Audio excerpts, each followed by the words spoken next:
by Mattress Firm. At Mattress Firm's once-a-year sale and clearance, you can save up to 60% on select mattresses. Plus, score a free adjustable base on qualifying purchases. Here's to better sleep in 2024. The right mattress matters, and Mattress Firm will find yours.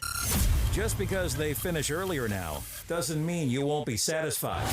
Beer City's best sports talk, brought to you by Ingles Markets. Low prices, love the savings. The Sportsocracy, now noon to 3 on ESPN Asheville. O'Reilly. Did you know 1 in 4 car batteries is weak and needs to be replaced? O'Reilly Auto Parts will test your battery for free. If your battery needs to be replaced, our professional parts people can help you find the right Super Start battery for your vehicle and budget. Don't wait. Get your battery tested for free today at your local O'Reilly Auto Parts. O'Reilly Auto Parts. Some kids never smile. They're embarrassed by their crooked teeth. They want braces like the other kids, but their families can't afford them. Some may even try to straighten their teeth themselves. That can make everything worse. Luckily, there's Donated Orthodontic Services, a program from the American Association of Orthodontists. It helps provide orthodontic treatment to kids and teens whose families can't afford it. For kids who apply, are approved, and are matched with a volunteer orthodontist, it can be life-changing. Their treatment is in the hands of an expert, a licensed local orthodontic specialist who improves their smiles by correctly aligning teeth and jaws. Some kids think they'll never smile again, but Donated Orthodontic Services may help them smile with confidence. To link to the application and eligibility requirements, visit aaoinfo.org. With all these new winners at the North Carolina Education Lottery Winners Club, we need to decide who's in charge. We need a top prize winner. We need someone who's good with words, like us crossword winners. If elected leader, I will extend the hours during which all winners can use the diamond-encrusted hot tub. Yes! New scratch-offs mean new winners. This month's tickets are packed with $130 million in total prizes. The Winners Club awaits. Must be 18 to play. Approximate overall odds of winning range from 1 in 3.22 to 4.51. Problem gambling helpline 877-718-5543. Crooked teeth may embarrass kids whose families can't afford braces. And trying to fix their teeth themselves can make things worse. Luckily, there's Donated Orthodontic Services, a program from the American Association of Orthodontists. For children and teens who qualify and are matched with a volunteer orthodontist, treatment can be life-changing and help them smile with confidence. Learn more at aaoinfo.org. I'm Sarah Kustok, NBA analyst for the Brooklyn Nets, and my podcast, NBA Pulse with Sarah Kustok, is back. The Denver Nuggets can finally call themselves NBA champions. Every Monday and Friday, I'll be joined by a top NBA writer to discuss the biggest stories in the league. And we'll do it in about 15 minutes, so you can stay up to date and keep it moving. Check out NBA Pulse with Sarah Kustok on the iHeartRadio app or wherever you listen to podcasts. From the Ingles Studios, this is ESPN Asheville, WPEK, W225CJ Fairview, WMXF Waynesville, and iHeart Radio Station. The pounding begins. The wagons are circled. Every wind is raided. It's football time in America, and this republic has never been stronger. The Sportsocracy, Beer City's best sports talk, live from the Ingles studio. It is ESPN Asheville, 92.9 FM, 880 AM, 1400. The Sportsocracy, heard everywhere on the iHeartRadio app. We're seen everywhere on YouTube. Go to thesportsocracy.com, click the live video link, subscribe to the channel, join us in the chat. Welcome into 2024. Woo! It's a brand new year. Papa's got a brand new year, bag. new me. Jeremy's all fired up and ready to go. Oh yeah. Yeah, you remember that thing I said about I'm not upset at Alabama getting in. I'm not upset at Washington getting in. I'm not upset at Michigan getting in. Yeah. I'm upset at Texas getting in. And I appreciate you for 60 minutes confirming that I was right. Oh, come on. Because I'm pretty sure I've watched it. I've been around football for a long time. Uh-huh. I haven't seen many instances where an offense ran 5 receivers in route and they were all open. Mm-hmm. That's hard to do. You have no advantage anywhere. Just, Roman Dunza, wide open. Right. Jalen McMillan, wide open. Mm-hmm. Jalen Polk, wide open. Mm-hmm. Okay. So the fact that this was a 21-all game at the half didn't concern you at all. You ever heard the phrase that a blind squirrel finds a nut every once in a while? Yeah, I've heard that. I also must ask, why is it so hard to find somebody that can field a punt? Just get a guy that can catch it. I don't care if he runs a 5.7 40. Can you catch a punt? We almost had 2 CFP semifinal games last night that swung on a punt returner that didn't understand just catch the damn ball. Special teams matter. Every play matters in these games, right? And last night, it proved it to me. It proved that you got a great product. You got a great if you were able to hang in for the end of that game last night, you got a great finish. No, you didn't. I've heard people say this over and over again. No, what you got was almost the most unbelievable choke job in the history of football. I told my wife this as it was happening in live time. Why are you running plays? No good can come from you running the ball because you're not going to convert this. You're not good enough running the ball. They've got 3 gigantic dudes in the middle of this line. Just kneel it. Because you know what never happens when you kneel the ball out? Nobody ever gets hurt. Mm-hmm. It's never happened. Not in the history of football. Nobody gets hurt. But you didn't do that. And you almost were the biggest dunce in the history of football. And now I must say this. I've been on Washington all year. I love this team. Mm-hmm. They have a bunch of guys that are going to be very prominently displayed in the Daily Draft, our new draft podcast that starts next Monday. And they are going to get beaten away by the Michigan Wolverines. It won't be TCU bad. It ain't going to be far off that either. Blake Corum already has 170 yards rushing. Mm-hmm. I agree with you. Michigan, to me, is the favorite. I expect them to win. I don't think that it's going to be much of a contest. But to make it out like this is not going to – there's no chance. Washington has a chance. So let me put it this way. How do I put this delicately? I made an amount of money on Washington that the federal government would probably be very interested in if it didn't happen on January 1st, so that'll be next year's problem. Yes. I waited for the line to come out. I saw that it was 4.5, and then I almost TT'd in my pants and went all of it. All right back in. Let's go for broke. Okay. See, now this is where I wanted to go with it. I'm like a drunk frat boy at a roulette wheel.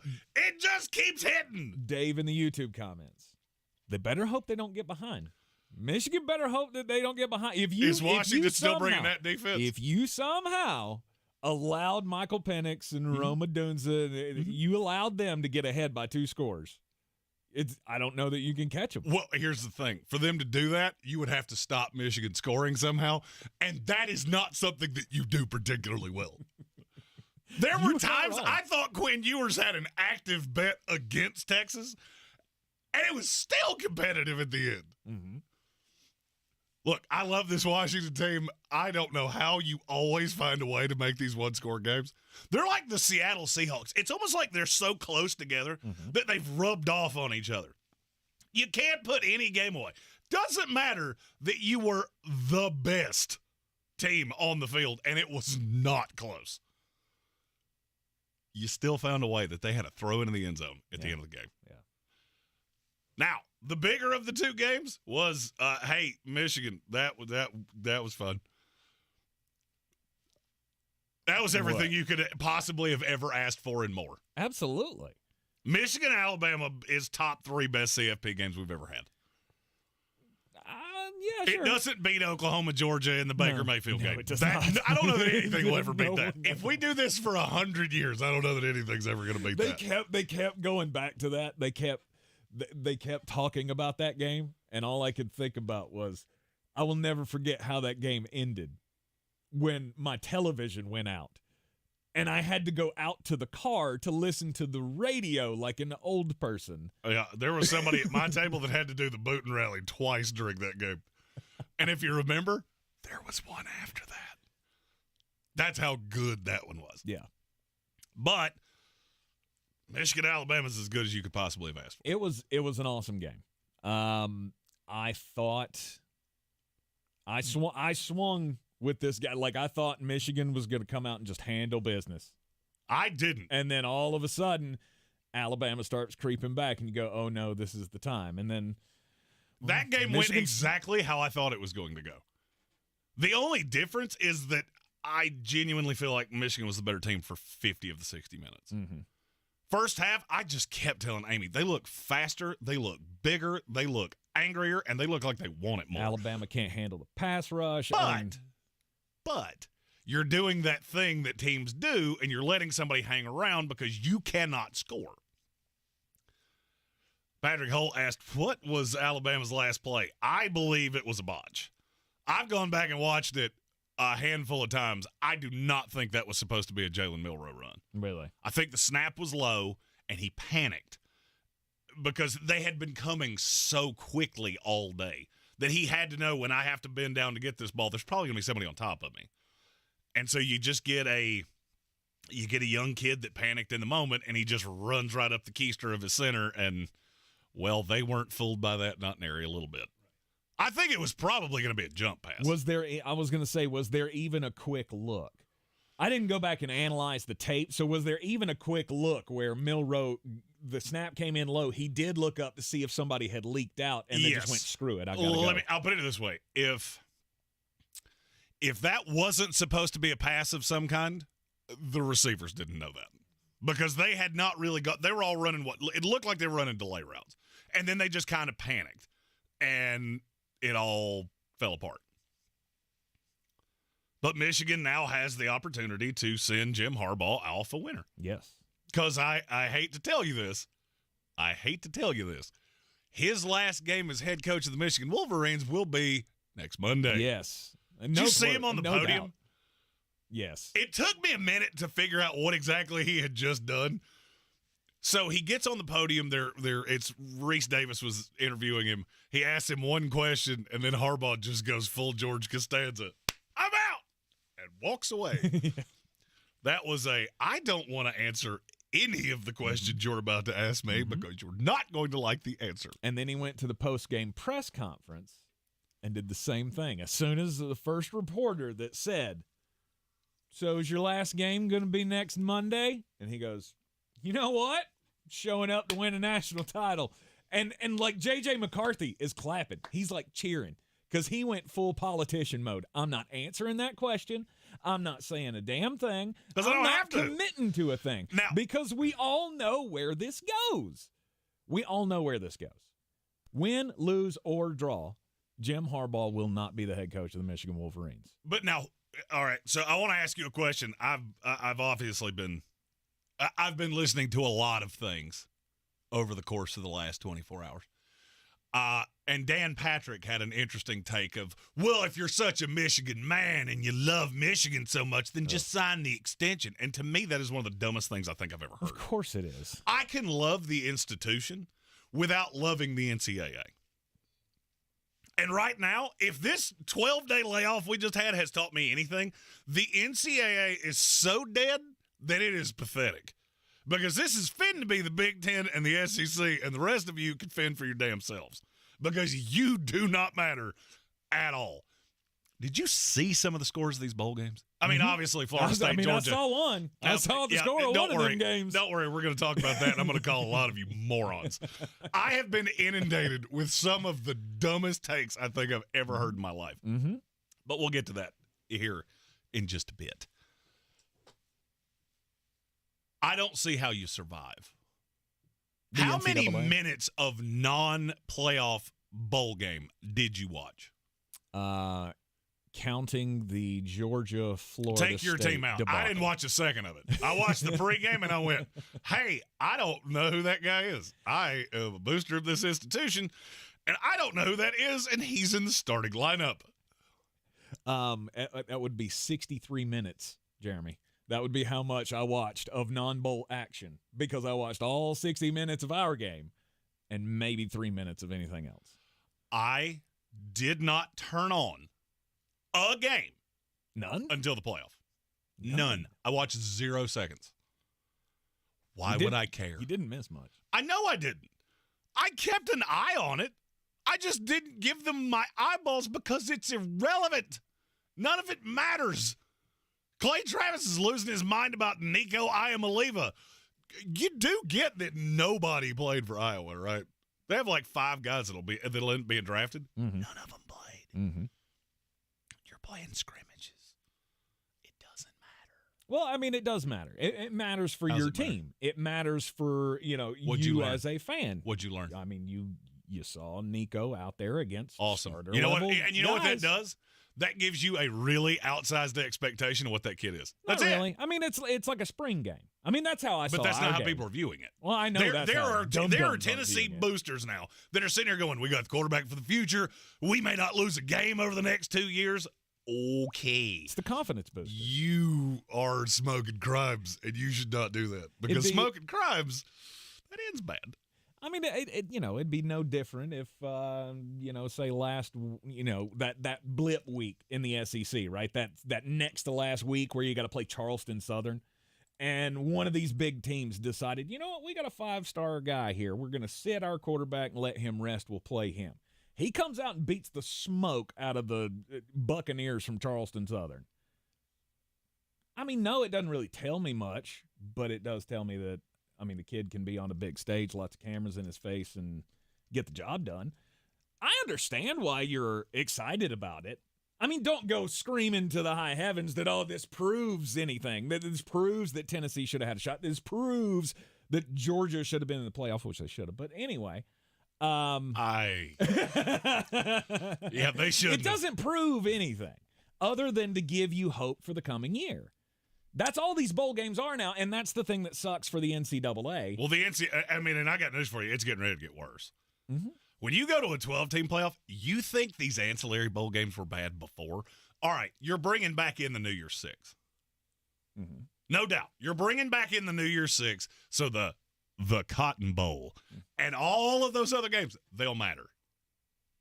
They shouldn't play another bowl game. I agree. Shouldn't even play it. The Duke's Mayo Bowl, which was in a stadium that is owned by somebody we are affiliates for, and my school was in it against a school we are also affiliates for. I got the message of, hey, you want to come hang out? No, I don't. It's cold. Mm-hmm. This game doesn't matter. I don't know anybody that's playing for either of these two teams. It's all a fan experience, right? That's the only thing that this is maybe you get into a cool one, but there's no, and it'll be fun for the fan base to go see. To me, that's what all these bowl games have ever been. But there has been outside interest. Now there's no reason for anybody else to care. And that means that there's no reason for your fair weather fans to care. There's nothing but bragging rights and a Pop-Tart trophy on the line. I'm good. Yeah, by the way, that weird Pop-Tart, could we not do that again? It's bad when that was the highlight of the bowl season is That's all anybody can talk about. The cannibal Pop-Tart that killed himself on national television. You get that's what that was, right? He's a Pop-Tart. He descended into the toaster, which means he is. Mm-hmm. He gave himself up for the cause. He gave his life so that this meaningless bowl game could be discussed on any form of terrestrial radio. Look, it could have been done differently. It could have been better executed. But I guess it got a couple of people talking about it. But that's what these are now. Now this is It's a sideshow. The ancillary bowl games are a sideshow. They are who can have the weirdest gimmick, who can have the Cheez-It bath or the mayo bath, or who can eat the mascot, or God knows where this is going to go. It's the UFL. That's what it's become. Oh, God. It is the sideshow of the UFL. The United Football League coming to a television near you. Isn't that great? They took 4 USFL teams, 4 XFL teams, and went, hey, we cut out the crap. That's a league. But we still got the San Antonio Brahmas. Woo! What a failure. What a failure that thing is. In the YouTube chat, over the course of the day, we'll highlight the best answers to this. But our question of the day is, what is your New Year's resolution? We're now 2 days in. I might have gained an obscene amount of weight. I'm wearing pants that were so big on me 3 weeks ago that I almost threw them away. They're on my keister right now. It's a good thing you didn't. I ate like I had 6 weeks to live. Back on the diet, doing all the things. My New Year's resolution is I'm going to steer into something that it's now been dubbed. And later in the show, I'll tell you what that is. Okay. All right. You're in the Sportsocracy. This is ESPN Asheville, 92.9 FM, 880 AM, and 1400. At Ingalls, we're proud to work with hundreds of local farms and businesses in the communities we call home. Not only does it ensure that you get top-quality, fresh items for your family table, it's a way for us to support the amazing individuals who pour their heart and soul into delivering the very best they can do. Quality, freshness, community, it's all in the bag. Ingalls, low prices, love the savings. If cleanliness is next to godliness, look around the car right now. Is that very godly? Look, life comes at you fast, but so does WNC Auto Detailing. They have the tools to make your interior look like it's coming off the showroom floor. You don't believe me? Check them out on Instagram. All that filth and years of stains disappear. WNC Auto Detailing does full interior and exterior details with paint correction, and they do wax and ceramic coatings. Call WNC Auto Detailing at 455-3700. Premium care with a Southern hospitality touch. Showtime Sports and Mountain Graphics have teamed up under new ownership by an Asheville native to better serve our community with the finest custom apparel and unique branded items at the best price. Showtime Sports and Mountain Graphics can customize whatever you, your team, business, or local group may need through high-quality screen printing, embroidery, and laser engraving right here in Asheville. Free personal delivery within Buncombe County and a reduced delivery fee anywhere in Western North Carolina. Visit ShowtimeSportsAVL.com and MountainGraphicsAVL.com. Your one-stop custom apparel shops. Good job, guys! You sound like you're feeling better, Coach. Yep, took Mucinex Kickstart. Now I'm back in the game. New Mucinex Kickstart, all-in-one and done relief with a morning jolt of instant cooling sensation. Buy now. Use as directed. Hey guys, John Clay Wolf here. We don't just do cars, we do all kinds of stuff, but one thing's for certain. I do love to buy cars, so remember, GiveMeTheVin.com if you're selling yours. Sell us your car. GiveMeTheVin.com. So easy you can do it in your underwear. Hey, you're up next. Ugh, my throat hurts so bad. There's no way I can sing tonight. Here, try these. Vicks VapoCool Drops. Yeah, Vicks VapoCool Drops has maximum strength menthol with a rush of Vicks Vapors. Ooh, I can already feel it. I told you. So, you ready? I'm ready. Vaporize sore throat pain fast with Vicks VapoCool Drops. The free iHeartRadio app has over 100 commercial-free stations waiting for you to explore right now. Like Alternative Rewind, where alt rock began. R.E.M., The Cure, Depeche Mode, Pretenders, Talking Heads, and more.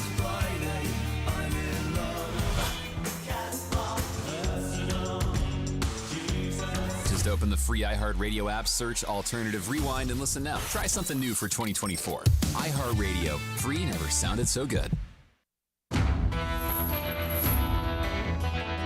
The Sportsocracy. That is some good, clean family fun there, eh, Cot? Back in the Sportsocracy, ESPN Asheville. Yes, a Happy New Year to you. Your New Year's resolutions, we'll you want to get those in on the YouTube comments. We'll share them out with the world. Oh, we've had several really good ones. Matthew Hoffman said his New Year's resolution is stop being a hopeful Jets fan and be a realistic one. That is always something we can get behind here. We're trying to eradicate delusional fan syndrome one fan at a time. What's a realistic Jets fan now? Where does that put you? Okay, let's see. I love analogies. A realistic Jets fan is like a guy that goes to a strip club and doesn't think he's going to marry somebody that works there. Mm-hmm. Mm-hmm. Here's what's going to happen. I'm going to walk in with a lot of dollars. I'm going to walk out with many less dollars, and I'm not going to be in any better shape than I was when I walked in the door. That's really what a realistic Jets fan sounds like. I mean, for the rest of this year, yes. But where do you go? No, I'm talking about forever. Just forever? Yeah, forever. This was the last straw. You will forever, never, ever, ever believe again. I mean, I stopped believing years ago. Oh, stop. The hope will return. I believe in Chewbacca and Sasquatch. As soon as the calendar flips on this season, it's going to be right back to, here we go, Super Bowl champions. You're 2025.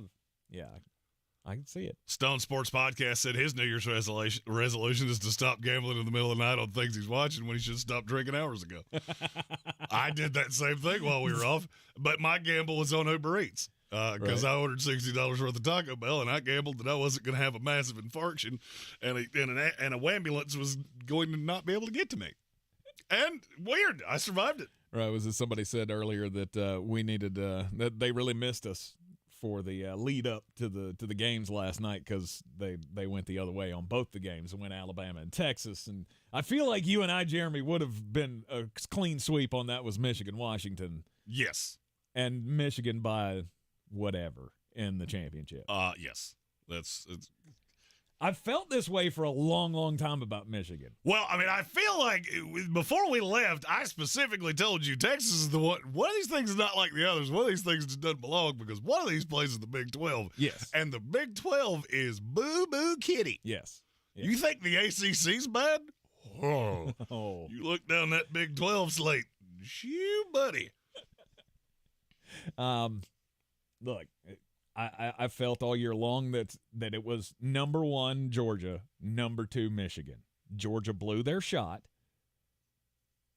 and it is what it is, right? It was the Texas thing that you should really focus on, and I think Florida State fans are focusing on. No, I mean, look, I can't be overly angry when you show up and get beat 63-3. I understand you didn't show up. I understand that was some facsimile of a team putting on your jerseys. I got it. I got it. We're going to talk about that later. Uh-huh. I don't really feel as though I have much of a qualm with anybody but Texas. Mm-hmm. And Texas played close enough that it is what it is. Yeah. It is what it is. You got one really good game. You got one that was way closer than it should have been. Yeah. And now you go into Michigan, Washington. Almost. I mean, there's been one Michigan national title in my lifetime. Washington won one, I think, before I had the ability to talk, and it was still socially acceptable for me to poo in my pants. So, yeah. I'm fine with that. Yeah. The Married Gamer on the YouTube stream says, I actually truly regret that Alabama beat Georgia, and I'm as diehard as a Tide fan as one can be. But you still made it. I don't you still got understand that that game. And look, this was the team that you saw yesterday. I could make the argument that that's the best coaching job that Nick Saban's ever done. Do I feel like a lot of people got duped by Jalen Milroe? Yeah, I do. I mean, I told you from week 1, you got a problem at quarterback. He beat up on some mediocre defenses. He had some magical moments. He's still not great.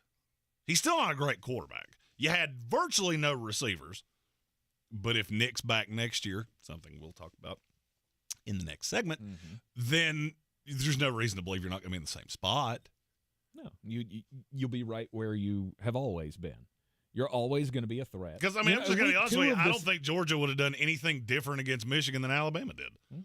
You have another quarterback that is propped up by the fact the SEC was not as good as people think, not as good as it usually is. And you didn't have a ton of weapons either. Yeah. Because from what I understand, Brock Bowers wasn't playing in that game regardless.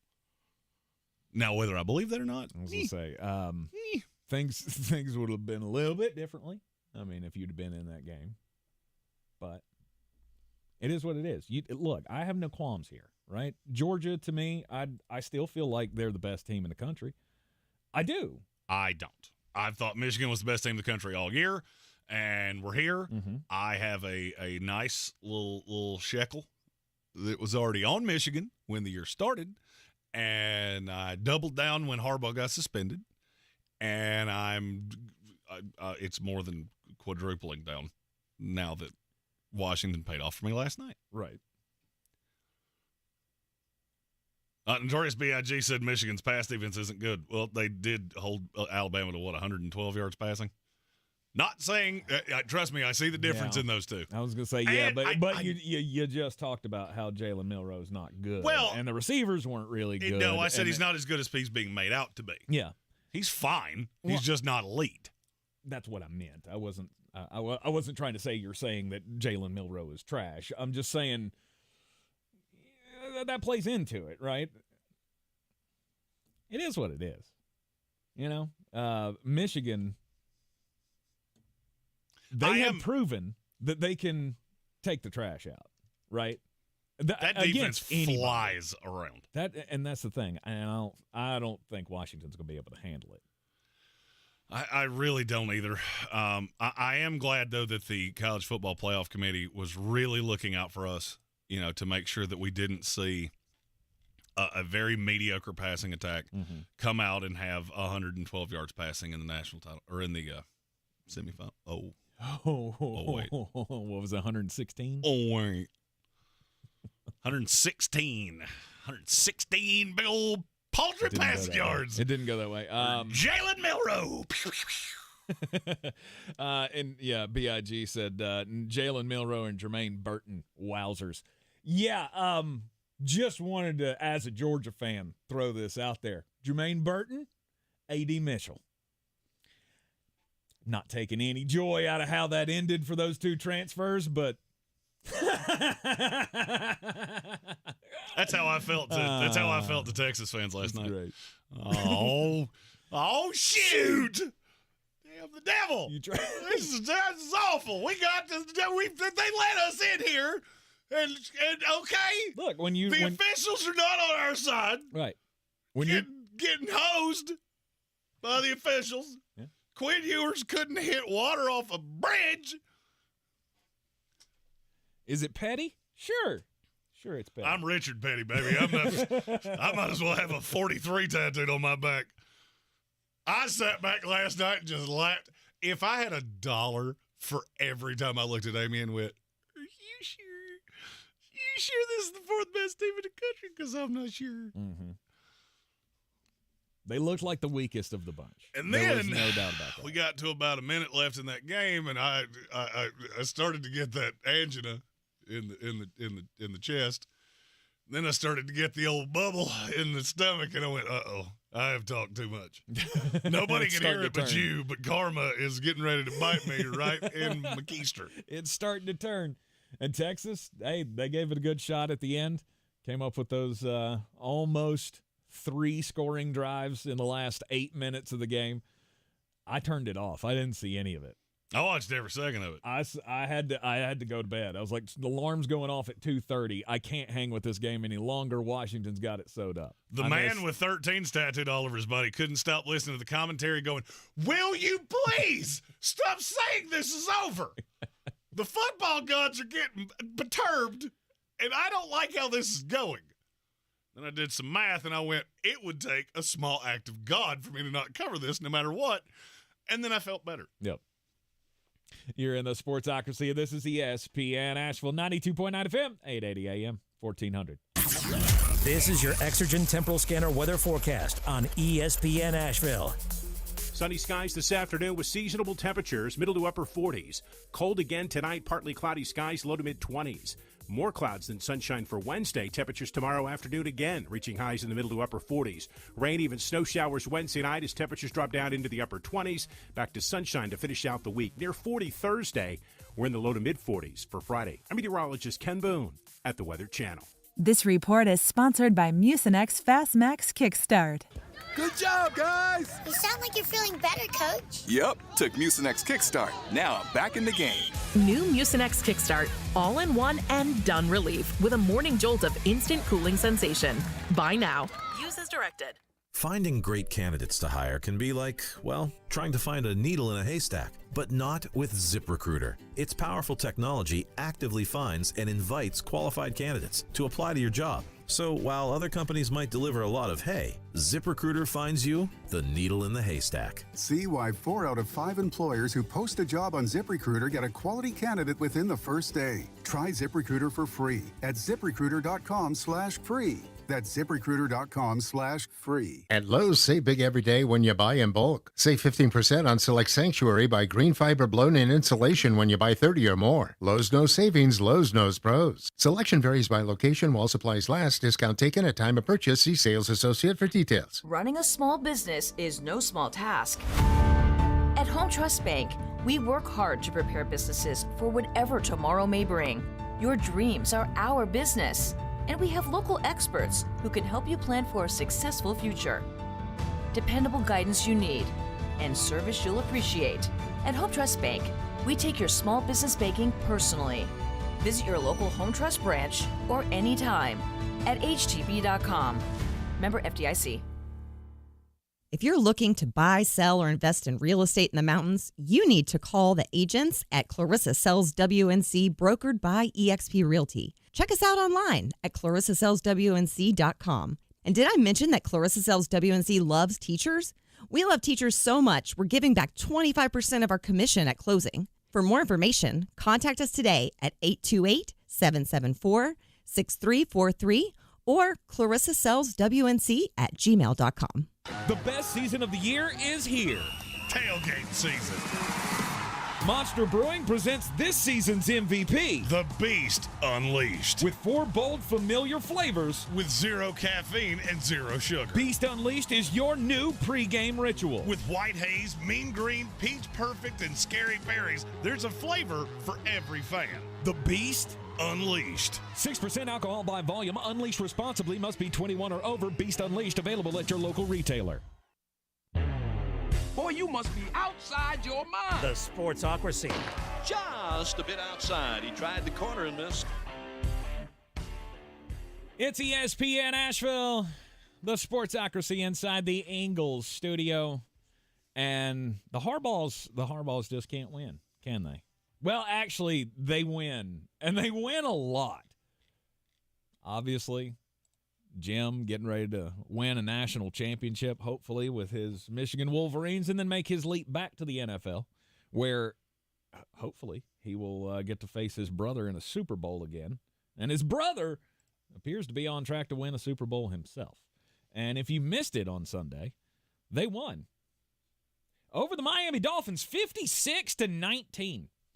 And it was a whole lot to not much. It was a lot. Hey, you remember when I said Baltimore was the best team in the NFL? It's not really all that close. Mm-hmm. Yeah, this has been 2 weeks of victory lap of me just sitting at home going, you know what I was going to say. Oh, yeah. I mean, I didn't have to actually say it for you to know that I was sitting at home going, told you. Yep. Dominated the San Francisco 49ers week before last, and then this past week beating the Miami Dolphins senseless, to which Joe Shad of the Palm Beach Post had his little piece to say on it. Headline, John Harbaugh allows ruthless, unnecessary, distasteful touchdown pass at the end of 56-19 win.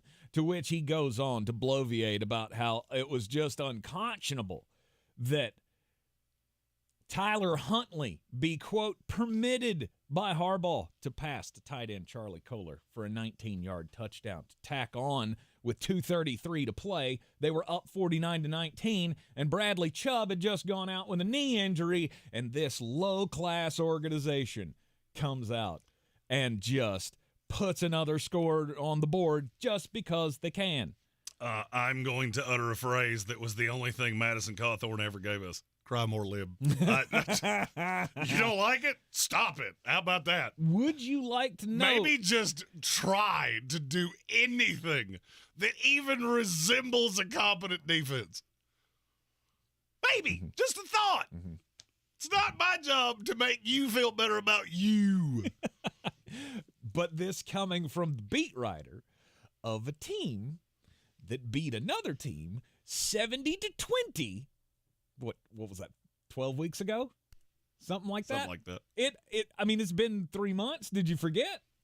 It didn't mention it at the end of the story. Like, well, see, we were up 70-20, and we could have scored again, but Mike McDaniel kicked the field goal. He didn't make the field goal, but we kicked the field goal. Wait a minute. What do you want me to do? You want me to just kneel on it with 10 minutes to go to make it so you don't feel bad about yourself? See, and I saw a lot of this on social media during our bowl game of, now this is just getting out of hand. Well, I saw it during the national championship last year. TCU, I know it's a completely different story, but still it's the same thing. Like you're up by so much. At what point does this become about, putting another one on the board, rubbing it in, unsportsmanlike actions, rather than just, I'm out here doing my thing. Like that was Georgia against Florida State. Was Florida State's not bringing anybody to the party? Well, I can't control what they do. And Kirby and all of the guys went, you know what? We're just gonna run our offense. So they did. So I told you that my New Year's resolution is I am going to steer into something that was said to me in our YouTube comments. And I'm now going to disclose to you what that was. Okay. I was told, do you know what the word hick means? Like you are. Yeah. I am a hick. Oh, yeah. This is apparently was the connotation with which it was said. Old country bumpkin. Yes. It was said that I had what they described as a big hick energy. And now I want that written on every shirt I wear for the rest of my life. Yes. And so what I'm going to say is some people are not going to like it. If you don't, sorry. It is not the job of the Baltimore Ravens in that instance to pull their foot off the gas. They did everything they could do. They put in the backups, and you still couldn't stop them. Oh, by the way, this is a team that's taken great joy in just beating the bejesus out of bad teams. I know I've seen it happen. And now, you know what? I had a story. I'm not even going to tell it because you just sent me down a whole nother rabbit hole. Do you realize that Miami has now lost both of their edge rushers in games that were 20-plus point blowouts? Mm-hmm. Do you understand how unfathomably stupid that is? That Bradley Chubb is still in a game that's been over for 2.5 quarters? Yeah, it wouldn't be so bad, except you did the same thing with Jalen Phillips. And you're dancing around and loving it. Oh, look, we're beating the smoke off the Jets who were playing Tim Boyle. And you lost your best pass rusher. And then you did it again in reverse. Playing guys in a game that means absolutely nothing. You want us to take our foot off the gas? Pull your starters out. Stupid. Yeah. With your little capri pants and your cute guy glasses. Oh, look, I got these sweet little brown lenses that make me look like a cool guy. No, you look like a moron. And this is now the second time that you've done something so unbelievably stupid that takes away your ability to win a Super Bowl. Weird. Yeah, beat writer for the Miami Dolphins. Maybe you should look inward. That piece of glass in your hand is a mirror, not a window. Look at you. Maybe you should look at you. He's got it all figured out. I thought that was so. When I saw Jalen Phillips go down, look, I'm a unabashed, lifelong Dolphin hater. I was watching this going, how are you doing this again? I couldn't believe you were stupid enough to do it the first time. And now you do it a second time. Mm-hmm. Mm-hmm. But how close are you going to be?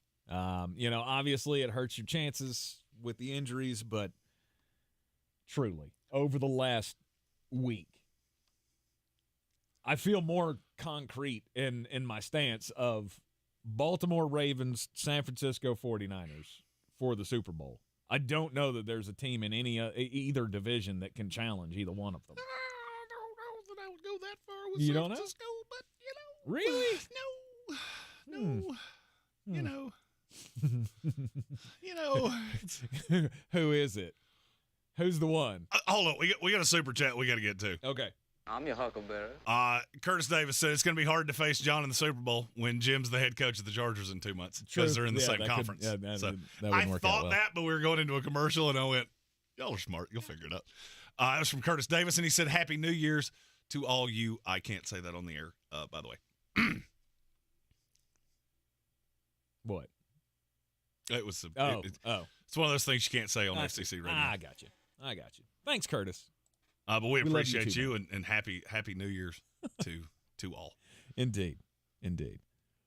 Well, you know what? Let's just slide into the San Francisco conversation. Yeah, why not? I don't understand the masses of football fans. Mm-hmm. I really don't. I don't understand how this is so hard for people to understand. What? I told you 2 weeks ago, if you don't see it in Baltimore, I cannot help you. Mm-hmm. The only thing that is going to stop them is injuries or themselves. They're not just beating teams, they're beating teams brainless. Dolphins, yeah, they're the 2 seed in the AFC right now. Mm-hmm. Beat them brainless in their house. San Francisco 49ers, beat them brainless in their house. Yes. This is not, we're on a collision course for San Francisco, Baltimore. This is Baltimore is on a collision course for whoever survives the god-awful NFC. And they are going to embarrass you. I said this on social media the second that San Francisco-Baltimore was over. I will take whoever comes out of the AFC. I will give you 13.5 points with the NFC team. I don't even need to know who it is because I don't care. I flat out do not care. I don't. Mm-hmm. What is it about San Francisco that makes you so sure that they're the no doubt best team in the NFC? Well, I mean, they have a pretty good defense. Do they, though? Because Lamar Jackson made that look real foolish. Well, sure he did. He made that look real bad. Sure. Okay. They could score points. They couldn't against Baltimore, but okay. So you score points. You score points. Well, I'm looking at introspectively this little win streak for San Francisco has made everybody feel all hunky dunky about them. Mm-hmm. Let's really zoom into what that is. Okay. So you lost 3 in a row. You got embarrassed by the Bengals. You got beat by the Vikings in a game that you never looked better than them. And you lost a slugfest with the Browns. Mm-hmm. Since then, you have beaten the smoke off the Jaguars, who, I hate to break it to you, are just not very good. The Tampa Bay Buccaneers, who are not very good. Seattle Seahawks, Philadelphia Eagles, Seahawks again, Cardinals, Commanders. Do you know what all those teams have in common? There's one just total, no doubt, unequivocal, this is not an opinion, it's a dadgum fact. They're not contenders. Every one of them's in the bottom 10 in total defense. All of them. Ah. All of them are awful defensively. You played one team that was good defensively. You turned it over 4 times in 3 quarters. And you could have had 3 more if they could catch. I don't know what this ego about San Francisco is. So you beat bad teams. Whoop-de-doo. I still look at Kyle Shanahan and go, how many times do I have to read this book and expect the ending to be different? How many times have they had Deebo Samuel and Brandon Ayuk, and you've got a quarterback? We always kind of believed in Jimmy Garoppolo, and the line's good, and the defense is good. And then you get into the playoffs, and what do? You take a big old grumpy right in your pants. I don't understand why people don't see that this is coming again. Who's going to beat them? I don't know, because I don't think any of these teams in the NFC are good. No. I don't. Comparatively.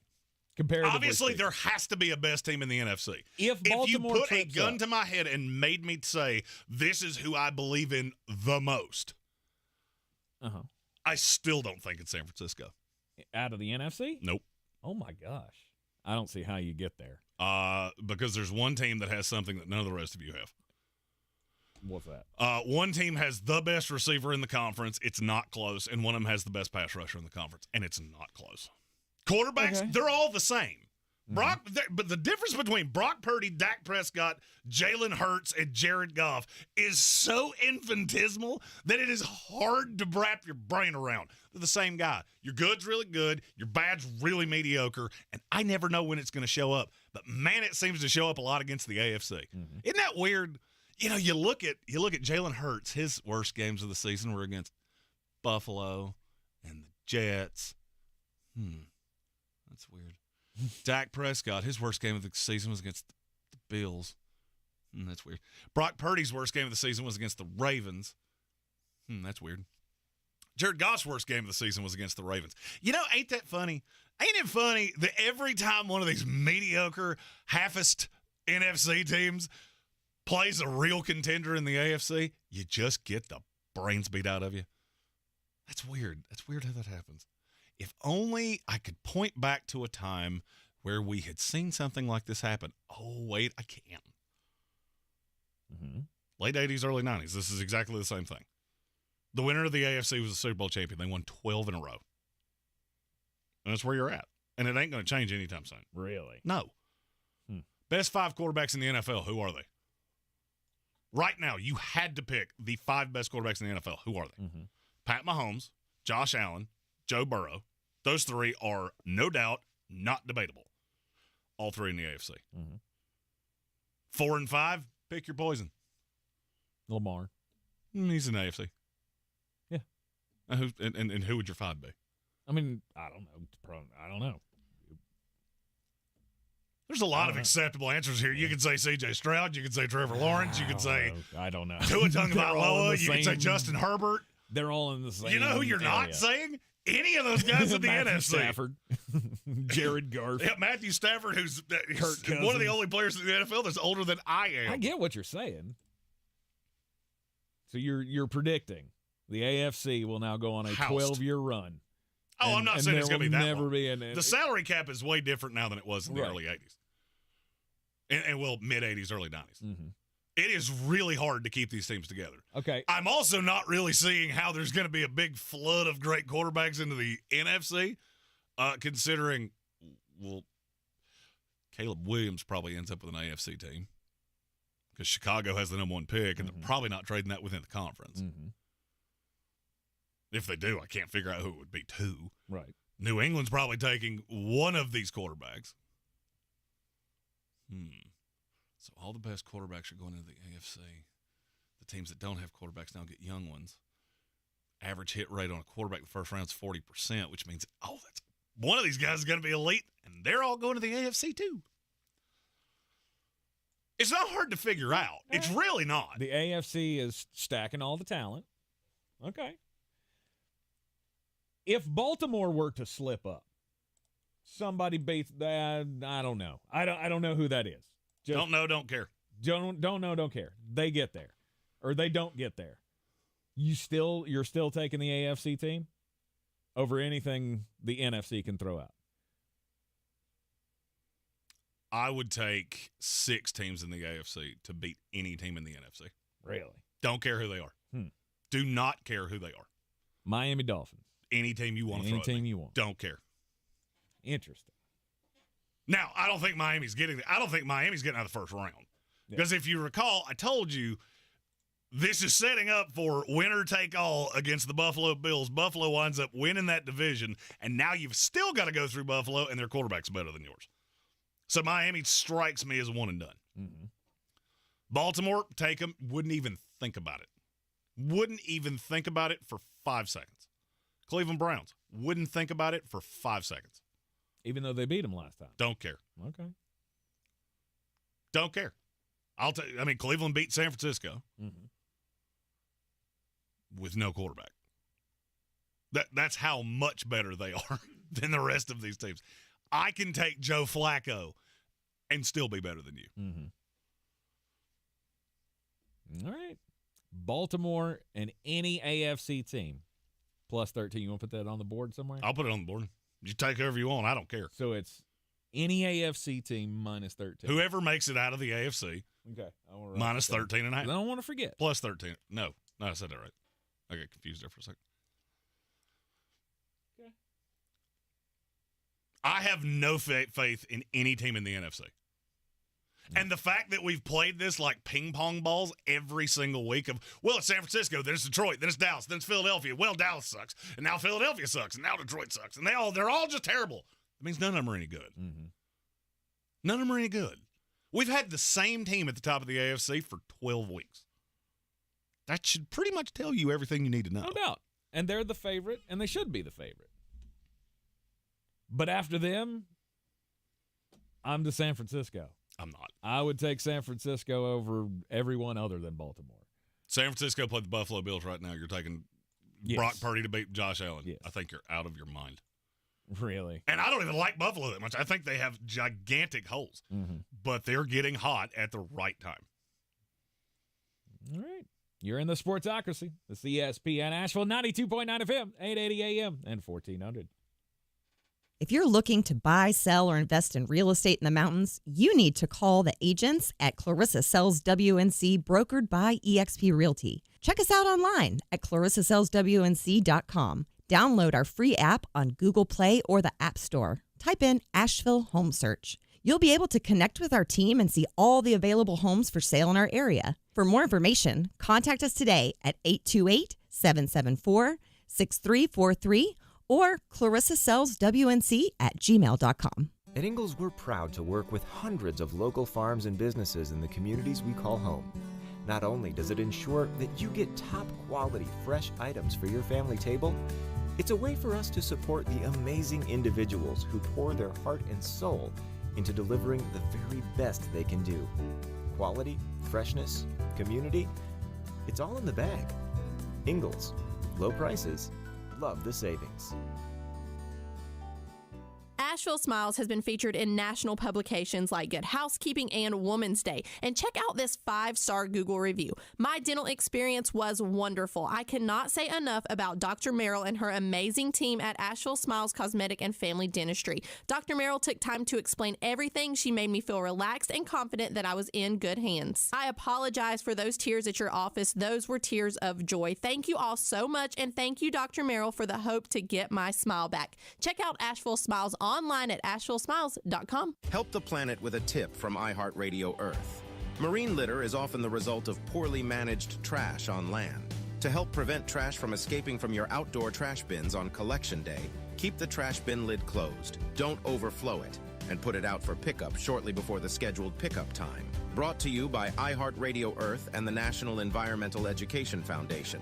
To find more tips for smarter, sustainable living, or to take action in your own community, go to iHeartRadio.com/Earth. So I have been in the operating room most of my career, watching people have orthopedic surgery, watching people get knees replaced, hips replaced, shoulders fixed, and I knew there had to be a better way. That's Dr. Daniel Zuckerman, a medical director for QC Kinetics, the nation's leader in non-invasive regenerative treatments for pain relief. I see so many people who could have been helped before they got to the operating room if only they had known about regenerative medicine. QC Kinetics, a natural alternative that uses your body's own healing properties to help restore and repair damaged joint tissue, providing long-lasting relief without drugs, surgery, or downtime. Well, it feels great when I do get to see somebody who we help, who I know I kept out of the operating room. It's amazing how we change people's lives without surgery. Call QC Kinetics for your free consultation. Call QC Kinetics, 828-333-9517. That's 828-333-9517. 828-333-9517. The Sportsocracy. You are a regular nuclear meltdown. You better cool off. Oh, David, come on. You can't lose your cool like that when you're on the road. We always talk about how you're supposed to, you're supposed to be level-headed in competition and not let the crowd get to you. And David Tepper he couldn't help himself, apparently. I want to know more. I wish we had more footage. I wish we had, I don't need to know any more. What do you mean? There are certain things as a dude that you just don't do. And throwing a drink on somebody is top 5. Okay? That's what girls in bars do. You might as well have taken your glove off and slapped somebody with it. Like, I challenge you to a duel. Pistols at dawn. So what? So David Tepper is not a man because he threw a drink at somebody who was harassing him for 3 hours? If you want to be a badass, then there are ways to do that. It's not, I throw my gin and tonic on you. Get my security guys to get rid of you. Look, should he have done You're it? a laughing stock. No. I mean, that's all there is to it. You're a laughing stock. I can put lipstick on this pig all you want me to. This is getting to an embarrassing point. Mm-hmm. You have to be smarter than this. Have to be. He needs to go into a hole somewhere and just go, football people make football decisions for like 2 years, and I need my name to not be in any of it. Yes. I don't think he's got it in him. I don't think he's capable. I don't think he's capable because I mean, between the reports that have come out, the Athletic had one over the break that was just damning. It was people in the building. What did it say? Basically, that it's a culture driven by fear, and nobody really knows where they stand. And it's, I mean, the Athletic's like $1. Right. It's an article that's very much worth the read. Right. But it's just a terrible look. It's a terrible look, and people I talk to around the league, look, there's only 32 jobs in the NFL, so it's always going to be a commodity. I think they're going to struggle mightily to get a high-end candidate to take this job. Mm-hmm. Short of just backing up a Brinks truck and saying, yeah, full autonomy. There you go. Yeah. I keep hearing people this Bill Belichick thing will not go away. Really? You think Bill is watching the owner of the team throw a drink on somebody from an open-air suite going, oh, God, yeah, I can't wait to do that. No. That'd be fun. It's an absolute sideshow.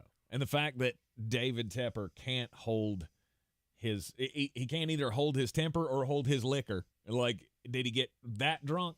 I mean, I get you're watching your team go, you're losing 26-0, and you're about to, I'm going to say he your wasn't 14th drunk. game of the season, but if he was several in the bag, he would have gone, oh, shoot, spill my drink. Can I have another one? Rocks! Yeah! The pressure's getting to old David Tepper. How will he respond? Welcome to Carolina Panther Football 2024. You're in the Sportsocracy, and this is ESPN Asheville. This is your Exergen Temporal Scanner weather forecast on ESPN Asheville. Sunny skies this afternoon with seasonable temperatures, middle to upper 40s. Cold again tonight, partly cloudy skies, low to mid 20s.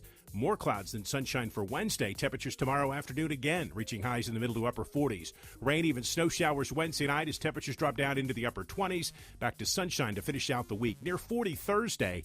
We're in the low to mid 40s for Friday. I'm meteorologist Ken Boone at the Weather Channel. Showtime Sports and Mountain Graphics have teamed up under new ownership by an Asheville native to better serve our community with the finest custom apparel and unique branded items at the best price. Showtime Sports and Mountain Graphics can customize whatever you, your team, business, or local group may need through high-quality screen printing, embroidery, and laser engraving right here in Asheville. Free personal delivery within Buncombe County and a reduced delivery fee anywhere in western North Carolina. Visit ShowtimeSportsAVL.com and MountainGraphicsAVL.com. Your one-stop custom apparel shops. Our state's future begins with our students. That's why the North Carolina Education Lottery has contributed over $10 billion to education. Through scholarships, school construction, support staff, and pre-K programs, lottery dollars move our state forward, helping students become the best versions of themselves. Visit movingncstudentsforward.com and share how your student or school community has benefited for a chance to earn $2,000 for your story. Must be 18 to play. Problem Gambling Helpline 877-718-5543. Crooked teeth may embarrass kids whose families can't afford braces.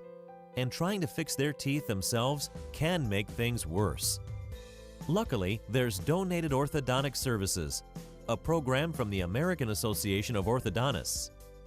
For children and teens who qualify and are matched with a volunteer orthodontist, treatment can be life-changing and help them smile with confidence. Learn more at aaoinfo.org. From the Ingalls Studios, this is ESPN Asheville, WPEK, W225CJ Fairview, WMXF Waynesville, and iHeart Radio Station. The Sportsocracy. It fires me up, man. I love it. Say it one more time. The Sportsocracy. Shake it back! Beer City's best sports talk. It is gross. Just earlier. They are mature, actually. You just have to get to know them better. Your lunchtime dose of dumbassery. Live from the Ingalls studio. It is ESPN Asheville 92.9 FM, 880 AM, 1400. The Sportsocracy is heard everywhere on the iHeart Radio app. Seen everywhere on YouTube. Go to thesportsocracy.com. Click the live video link. Subscribe to the channel. That way you can join us in the chat. All the reactions from the last 2 weeks that we've been absent. A lot has happened in that time. Jeremy has been proven correct on his assertion that the Baltimore Ravens are the greatest team ever assembled. Did you just say that? Could you just say that one more time? Breathe it in, man. It's hard. I've been trying. I've been trying all season long not to do it out of respect for Stephen Tao. Baltimore could still slip up in the playoffs. No doubt. And the AFC is going to be an absolute gauntlet. Yeah, it is. I mean, it's going to be an absolute gauntlet. I mean, just look at it this way. The 7 seed, as of right now, that controls their way in is the Indianapolis Colts, who have been really tough to deal with. Mm-hmm. The Houston Texans are pretty much the only other team that can make it. Pittsburgh's still alive, but they would need a lot of help. Let's just say it would take a small miracle, because I'm pretty sure the Texans and the Colts have to tie. 2 teams battling for a playoff spot. I don't think they're going to tie. Yeah, did they both win this past week? Yes. Oh, yeah. So they're all 9-7, and Pittsburgh loses the tiebreaker with all of them. Yes. I haven't looked at it, but one of them had to lose, right? One of them had to lose this week. Amy asked me how the Steelers could get into the playoffs, and I looked at her like, basically like every person that's messaged me over the last handful of days going, see, that proves Florida State didn't deserve to be in the playoff. That's what that turned me into is, okay, they're not eliminated, so there has to be a way, but I can't figure out what it is. Mm-hmm. Mm-hmm. A 22% chance, according to the old FPI thing here. FBI's broken. It is broken. That's the dumbest metric. I don't know who does that. I think it's just some drunk guy in a room. It's like, I'm going to put 22% on it. Why are you doing that, Bill? Because I've been drinking vodka and haters since lunch, and it's funny. Right. I just don't trust anybody else other than Baltimore, other than San Francisco. I don't understand why you trust San Francisco. Because I don't think there's another team in their division that can beat them. I've already seen them beat the snot out of Dallas. I've already seen them beat the snot out of Pittsburgh or Philadelphia. The only one I haven't seen them do it against is Detroit, and I feel pretty certain they would handle their business against them. Well, and I can't tell you that you didn't see them do it against Dallas. I can also tell you that other than the Cowboys, the only other decent teams they have beaten are the Steelers and the Rams, and that was a long time ago. Mm-hmm. Iron sharpens iron, and San Francisco hasn't played anybody good in a really long time. I mean, except for the Baltimore Ravens. Baltimore, who beat them brainless. Which maybe that's all they needed. They just needed to find out how far behind they were to address all of the issues over the coming 5 weeks, and then we'll be ready to take them on in the Super Bowl. I live by a very simple credo, and that's when you hear hoofbeats, it makes a lot more sense to assume horses than zebras. Okay, is this defense any better than it's been in the last handful of years? No, it's the same. Yeah. Okay, Deebo Samuel and Brandon Ayuk, are they just all of a sudden better? Because George Kittle is certifiably worse. Like, there's no doubt he is not the tight end he once was. I don't know if it's injuries. I don't know if he just doesn't fit in the offense the same way. I don't know. He's not the same guy. Yeah. Christian McCaffrey's the same guy he's always been. Yes. All right, so what exactly has Christian McCaffrey ever won? Oh, I got a great running back. Sweet. Mm-hmm. Nothing yet. It's like having a real beautiful car in front of your double wide. He ain't won nothing yet. And so you're telling me that Brock Purdy is what's going to change this. I just, there's something about that doesn't smell right. Mm-hmm. Because when I see him play elite defenses, he doesn't look like an MVP candidate. Agreed. Against Baltimore, he looked like a fan that they had pulled out of the front row. 2 of those interceptions were top 5 worst I've seen all year. Yeah, but the other 2 were complete luck. Bouncing right off a guy's hands into another guy's hands. Like, it's things like that I'm not saying that he was good in that game. Okay. I'm just saying it got out of control. That's 3 real and 4, early. and there were 3 more that were dropped. Mm-hmm. Kyle Hamilton hit one that if I hadn't known any better, I would have thought it was to him. No doubt. So I don't. It was a bad game. That's one of those things I don't get it. I don't get how you see the only difference between San Francisco and these other 3 teams is that their grumpers happen in the middle of the season. Mm-hmm. Dallas has had them spread out. It's been sprinkled. Philadelphia Eagle fans, you remember how much fun you made at Dallas for losing to Arizona? Yeah. You still got that same channel me. Still got that same big hick energy? No, they don't. We should not talk to Philadelphia Eagles fans. At least some of them right now. I'm sure there are some that are, you're dealing with the wounds right now of realizing that this isn't going to happen. But I feel like there are a lot of Eagles fans just kind of locking themselves away quietly somewhere right now because this is a team that cannot win a playoff game. Philadelphia? I mean, but maybe. Maybe you can. Maybe you can go into Tampa and beat them or go into New Orleans and beat them. I'm not even so sure of that anymore. You should be. Your team's really not. You were down 20-0 to the Saints. Oh, I get it. I'd probably just go, you know what? It'd be better for all if we just didn't. Could we not? That Philadelphia team they got problems. That's all I'm saying. I'm not saying we're better than them. I'm just saying I could very easily see you losing that game the way that you've been losing. What is the Great Truth Serum? The Great Truth Serum. Mm-hmm. What? You want to cut through nonsense, where do you turn? Oh, Vegas. Go to Vegas. This is the Vegas power rankings here? Yeah. I mean, it's not the power rankings. Okay. This is odds. This is not some insider thing that I get that is some mysterious thing in the sky. No, this is really readily available. Mm-hmm. You can go to DraftKings Sportsbook right now and find everything I'm getting ready to tell you. The Steelers are the Steelers. I don't know why that was the one I said out loud. The 49ers are plus 220 to win the Super Bowl right now. Okay, it's formidable. They're minus 120 to win the NFC. Dallas is plus 370. Philadelphia is plus 500. The Lions are plus 750. Does that not stink to you? That stinks to me. Okay.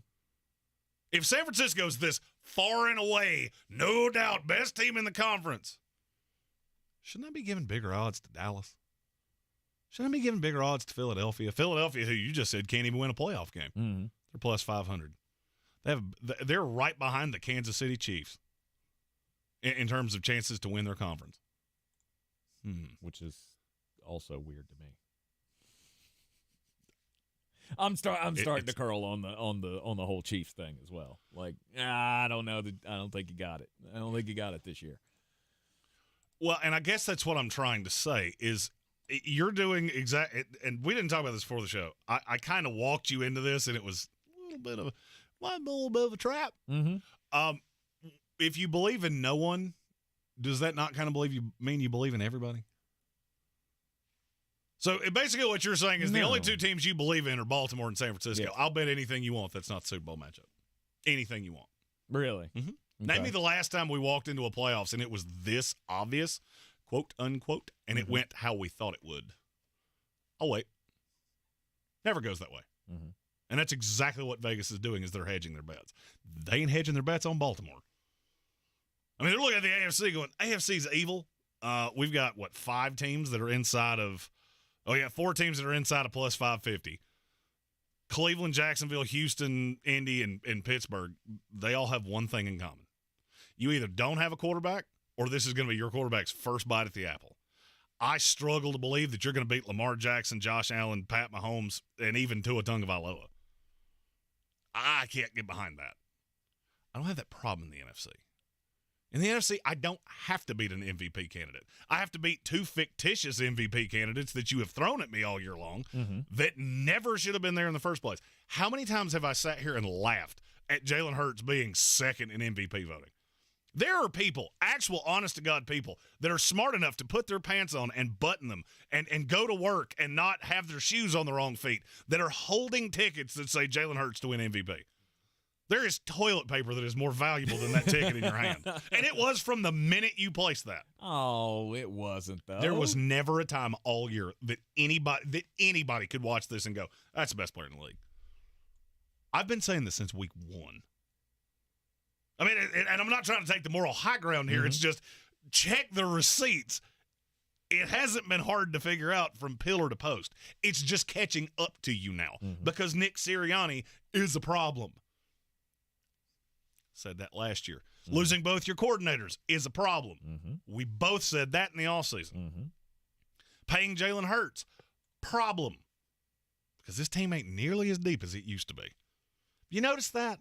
Did you notice in the crucial, pivotal moment of that game with the Arizona Cardinals, who might be the most talentless team I've ever seen, did you notice who was playing corner for him? It was Keely Ringo. Yeah, that guy that every team in the NFL passed on 3 times. Yep. You know why they passed on him? Because he's lead-footed. His technique is atrocious. And what happened? It was the easiest pitch and catch I've seen probably all year long. Mm-hmm. Michael Wilson annihilated him. He was flat-footed, he was on his heels, and he got burned on the most simplistic route in all of football. It was just a basic slant. That was it. There was no concept. There was no rub off of it. There was nothing. It was, I got one guy on your guy, and your guy can't defend mine. Mm-hmm. And you and I could have made that throw. But I still look at Philadelphia and go, you know what? If you told me they went into San Francisco and beat them, wouldn't shock me in the least. Really? Okay. Wouldn't shock me in the least. Because in terms of talent, you're all pretty equal. In terms of coaches, you're all pretty equal. Nobody has the big trump card. If I could take any of those quarterbacks out of the AFC, put them on any of these contenders in the NFC, I'd bet my ability to have fun for the rest of my life on them making it to the Super Bowl. Mm-hmm. But I don't. You know what mediocre quarterbacks do a lot of the time in big situations? They choke. Mm-hmm. Jared Goff. How many times have we seen him this year come into a game that looked like it should be at the very least competitive, and he was atrocious? 2 of them against the Chicago Bears. How many times have we seen Brock Purdy? And it almost seems like anytime the hype on him starts to trend in one direction, he has to have that one game that makes you go, no, I'm still this guy. Oh, yeah. I'm good. I ain't great. Mm-hmm. Dak Prescott, same thing. Mm-hmm. The NFC to me is wide open. Wide open. And the AFC is too, for a completely different reason. Mm-hmm. Because the AFC is filled with stronger teams. The AFC is so good and so deep, it makes every team look like they're less than they are. Okay. The NFC is so bad that the lesser teams make everybody else look so good. The Green Bay Packers are going to make the playoffs. Yes. I mean, come on. It's gross. This ain't rocket surgery to watch Green Bay and go, that ain't a playoff team. Right. Minnesota is still playing for a playoff berth. I was curious if they were going to complete a pass on Sunday night. Because a quarter and a half into the game, they hadn't done it yet. That's a playoff team in the NFC. Mm-hmm. Contender.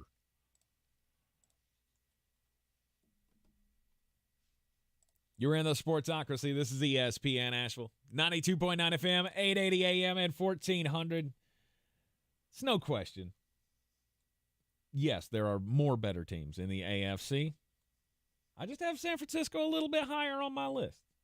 And I don't feel like there's anything wrong with that. Yes, they got dusted by Baltimore. But at this point, if you're not looking at Baltimore as the favorite, you're doing it wrong. Absolutely. Or you're just wanting to be blind. Or you're the Cleveland Browns fans who are like, oh, we beat them 6 weeks ago. Okay. Well, congratulations. It's all about where your expectations are. And there's a comment in our YouTube comments that I want to get to after the break. But Calvin Beermaster Rogers, he had probably the line of the day. Mm-hmm. He said, Tinkle is invisible in a golden toilet. Keep saying you're a winning team, but you've never won anything. Ah, there you go. Good point. And that could apply to several teams because I don't actually know which team he was referring to there. It's a great line. That is a great line. I believe I will be using that moving forward. I have never heard that before. Neither have I. It feels like it's an age-old saying. It sounds like something my grandfather would have said. Oh, 100%. In between spits and tobacco.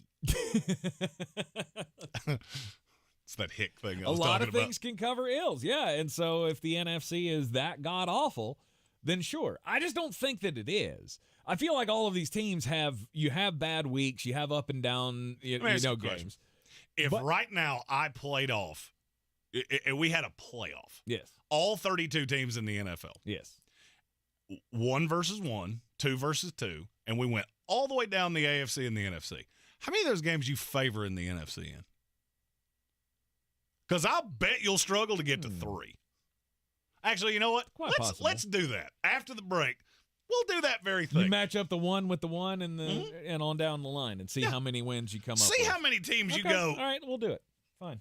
The good thing is that I've already done the math in my head, and I have evidence that says you're not going to like how this goes. All right, you're in the Sportsocracy. This is ESPN Asheville, 92.9 FM, 880 AM, and 1400. If you're looking to buy, sell, or invest in real estate in the mountains, you need to call the agents at Clarissa Sells WNC, brokered by eXp Realty. Check us out online at clarissasellswnc.com. Download our free app on Google Play or the App Store. Type in Asheville Home Search. You'll be able to connect with our team and see all the available homes for sale in our area. For more information, contact us today at 828-774-6343 or clarissasellswnc@gmail.com. We're back counting down to kickoff. Let's look at today's 3 keys to premium pre-gaming with Beast Unleashed, presented by Monster Brewing. Number 1, beat the heat. Unleash the beast with bold, familiar flavors, 0 caffeine, and 0 sugar. Number 2, running the option. There's 4 to choose from: White Haze, Peach Perfect, Scary Berries, and my personal favorite, Mean Green. And number 3, at 6% ABV, Max Protect. Always drink responsibly, and you must be 21 or over. Beast Unleashed, available at your local retailer. Running a small business is no small task. At Home Trust Bank, we work hard to prepare businesses for whatever tomorrow may bring. Your dreams are our business, and we have local experts who can help you plan for a successful future. Dependable guidance you need and service you'll appreciate. At Home Trust Bank, we take your small business banking personally. Visit your local Home Trust branch or anytime at htb.com. Member FDIC. Ingles Markets provides a one-stop shopping convenience to all of its valued customers. That includes grocery, meat, produce, deli, and bakery departments. Also, the company offers pharmacies and fuel at the majority of its 200-plus locations. Ingles' low prices love the savings. At Lowe's, save big every day when you buy in bulk. Save 15% on select Sanctuary by green fiber blown-in insulation when you buy 30 or more. Lowe's knows savings. Lowe's knows pros. Selection varies by location while supplies last. Discount taken at time of purchase. See sales associate for details. My dad has a cold, but also has high blood pressure. That's why I got him Vicks DayQuil High Blood Pressure for max strength daytime relief. Unlike some ordinary cold medicines, it's specially formulated for people like my dad. DayQuil High Blood Pressure is sugar-free, alcohol-free, and decongestant-free. Vicks DayQuil High Blood Pressure. The daytime, non-drowsy, coughing, aching, fever, sore throat, cold and flu for people with high blood pressure. Like my dad. Medicine. They want you to change your name. Archie Leach doesn't cut it. Anything come to mind? Cary Grant. He was Hollywood's greatest leading man. But Cary Grant is a character. Be very careful about how he's perceived. Yet few truly knew him. I have loved a lot of people, and everyone's broken my heart. I'll never let you go, Archie. Based on the remarkable true story. You know what's wrong with you? No, what? Nothing. Jason Isaacs is Archie, the man who became Cary Grant, now streaming only on BritBox. I'm Sarah Kustok, NBA analyst for the Brooklyn Nets, and my podcast, NBA Pulse with Sarah Kustok, is back. The Denver Nuggets can finally call themselves NBA champions. Every Monday and Friday, I'll be joined by a top NBA writer to discuss the biggest stories in the league. And we'll do it in about 15 minutes, so you can stay up to date and keep it moving. Check out NBA Pulse with Sarah Kustok on the iHeartRadio app or wherever you listen to podcasts.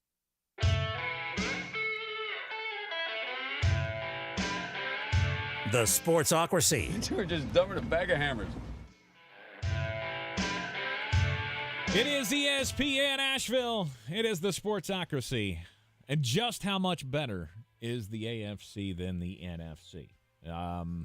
Jeremy wants to go head-to-head here. Up and down the rosters. How many wins would you get to if you took the one team versus the one team and the two team versus the two team? I would take the Dallas Cowboys over the Miami Dolphins. You know, that's funny because we just did that and it didn't go that way. Well, you ain't got a pass rush now. You ain't got a pass rush now, and maybe I don't know that I care. Now, again, all right, we got to do it in the playoffs, all right? right? Well, here's the thing: if If when it Sunday matters. goes exactly how I think it's going to go, Buffalo's your 2. Let's go Buffalo against the Dallas Cowboys. Yeah, I don't feel great about that. You shouldn't, because we just saw this, and they got annihilated. I don't feel great about that. Okay. Then? Let's see. Detroit over Kansas City. They already beat them once this That was year. in week 1. You really think that would happen right now? The same team that can't figure out how to report somebody eligible. Yeah. And I know he reported. I also don't understand why you had 3 guys over there. Huge mistake by the officials. Absolutely inexcusable. Also really stupid that you would send 3 guys over there because you can't report for somebody else. You're just trying to confuse Dallas. I hate that it happened. If the official had just come out and said, you know what? I heard the wrong guy. Now, the one you blamed it on was, 15 yards away from you. That's the thing. He had reported to you earlier in the game, and you just assumed that it was the same guy reporting to you. And I went, 70's in. I went and told the defense. That's how that mistake happened, which is I'm glad to see that they will not be participating in the by the way, postseason. can I cut through the nonsense of that? That crew wasn't coming near the playoffs before this happened. They damn sure weren't afterward, though. According to the Vegas rankings, they're like the 13th crew in the league. Nice. Which is hard to do considering you have so many buys. So you don't have that many crews, but so many times a year. Right. That one would be close for me. And then, Tampa just beat Jacksonville. So and then got smoked by the Saints. 4 seed against the 4 seed. Yeah. Right there. Yeah, that's a game that nobody should watch ever. Cleveland, Philadelphia, which side you taking? Cleveland. Okay. Buffalo and the Rams. Buffalo. Okay. Indianapolis and the Green Bay Packers. Indianapolis. Okay. Houston Texans, Seattle Seahawks. Houston Texans. Okay. Pittsburgh Steelers, New Orleans Saints. Pittsburgh Steelers. Okay. Denver Broncos, Minnesota Vikings. That was closer, but I'll go Denver. Cincinnati Bengals, Chicago Bears. That's not close. That's Cincinnati. Yeah. Las Vegas Raiders, Atlanta Falcons. Unfortunately, that's the Raiders. New York Jets and the New York Giants. Oh, give me the Giants, baby. Let's go. I don't think you're doing that right, but okay.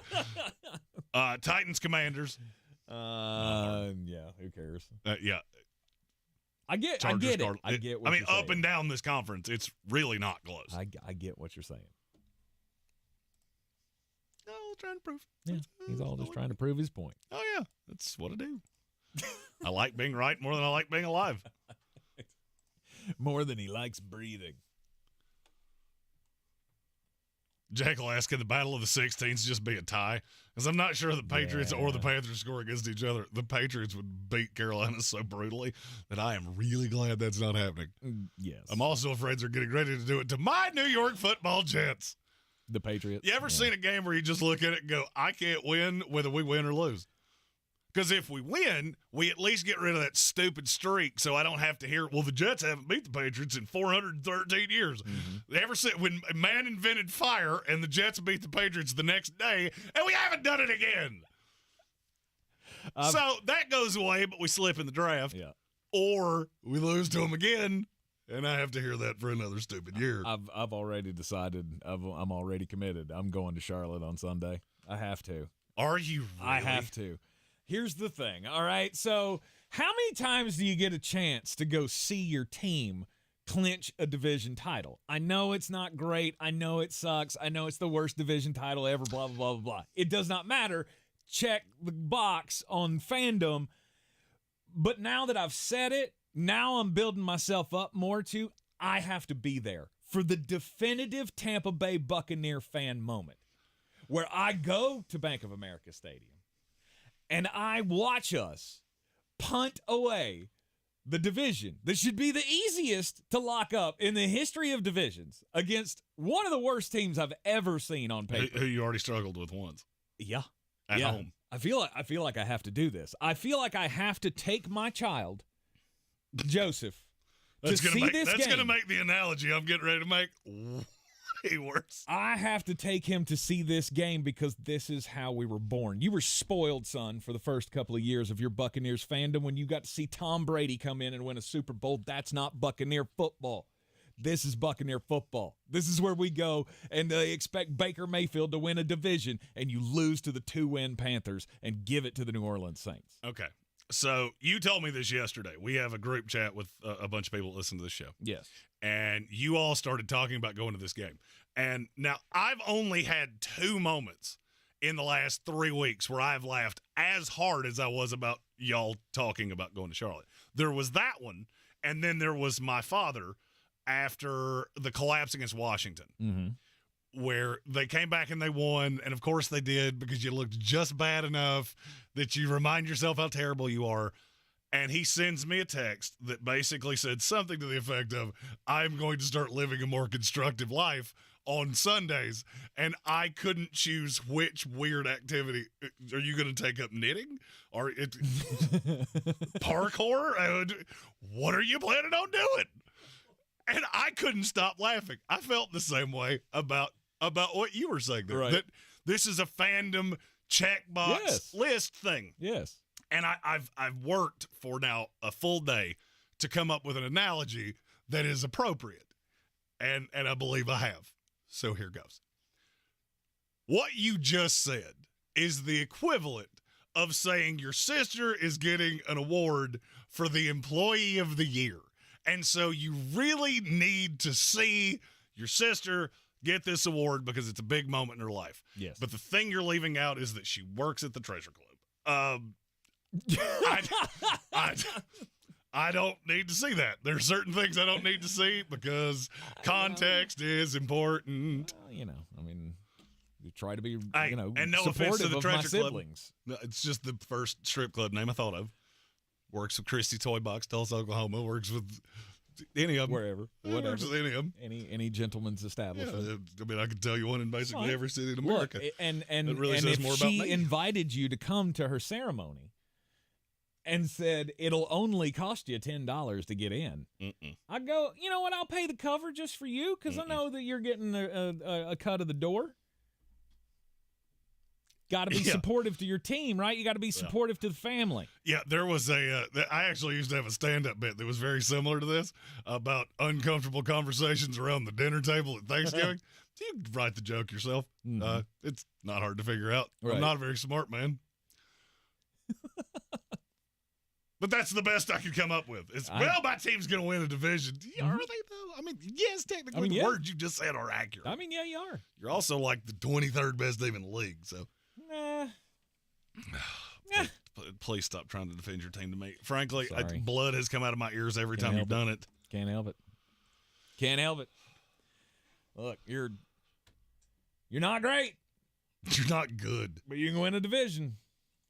And I'll guarantee you, if you had a chance to see the New York Jets win a division, you'd be there too. Well, I mean, I've had the chance to win.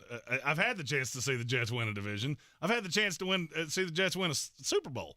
It was in Madden, but I mean, no, you haven't. I got news for you. If the Jets were winning this god-awful division, I think I would stay at home. Ah, that's what a lie sounds like. You're in the Sportsocracy. I don't love the in-stadium experience nearly as much as you think I do. ESPN Asheville 92.9 FM, 880 AM, and 1400. This is your Exergen Temporal Scanner weather forecast on ESPN Asheville. Sunny skies this afternoon with seasonable temperatures, middle to upper 40s. Cold again tonight, partly cloudy skies, low to mid 20s. More clouds than sunshine for Wednesday. Temperatures tomorrow afternoon again, reaching highs in the middle to upper 40s. Rain, even snow showers Wednesday night as temperatures drop down into the upper 20s. Back to sunshine to finish out the week. Near 40 Thursday. We're in the low to mid 40s for Friday. I'm meteorologist Ken Boone at the Weather Channel. This report is sponsored by Lowe's. At Lowe's, save big every day when you buy in bulk. Save 15% on select Sanctuary by green fiber blown-in insulation when you buy 30 or more. Lowe's knows savings, Lowe's knows pros. Selection varies by location while supplies last. Discount taken at time of purchase. See sales associate for details.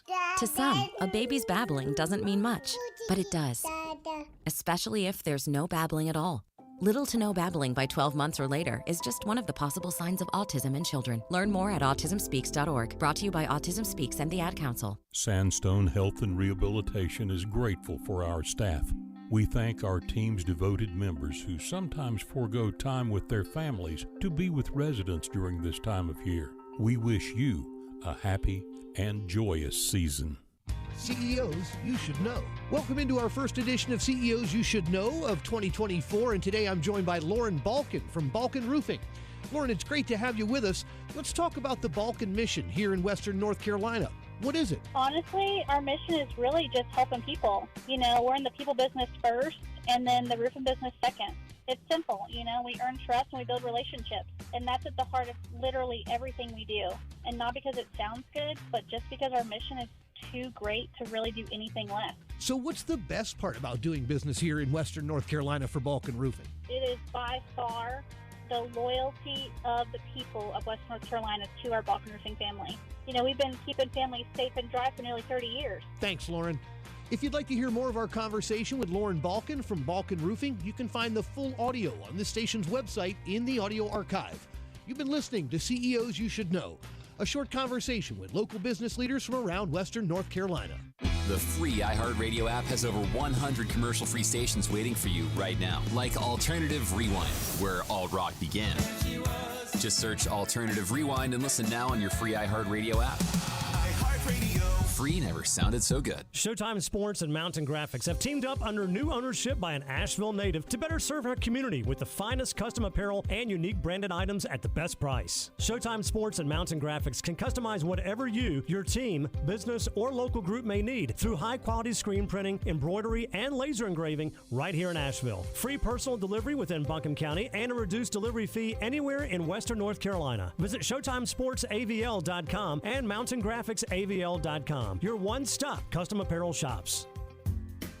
Now's the time to get in the driver's seat of your career. Ingalls Markets is looking for new regional drivers to join our Lando Sky Distributors fleet. Begin earning paid time off on your first day. Our drivers average $80,000 per year, and they're home every week. Lando Sky offers excellent pay, full benefits, and 401k matching. No experience? Apply for our driver trainee program. Visit inglescareers.com to know more. That's inglescareers.com. On the weird scale, there's Vegas, there's Florida, and there's Asheville. Let's get weird, Asheville. We're back in the Ingalls studio on ESPN Asheville. It's time to get weird, and we had a lot of time on my hands over the last 10 days. We didn't have a show. I hope you found the story as weird as mine, because mine is particularly weird. We all know how this is gonna go. I'm gonna throw you the softball story, and then Jeremy's really gonna get weird with it. Over the break, that's actually going to be really fortuitous timing when you find out what my story is. Over the break, we had a lot of time just to sit around and do nothing, and I did a lot of it. Did a lot of unplugging. I didn't put on big boy pants for 8 days.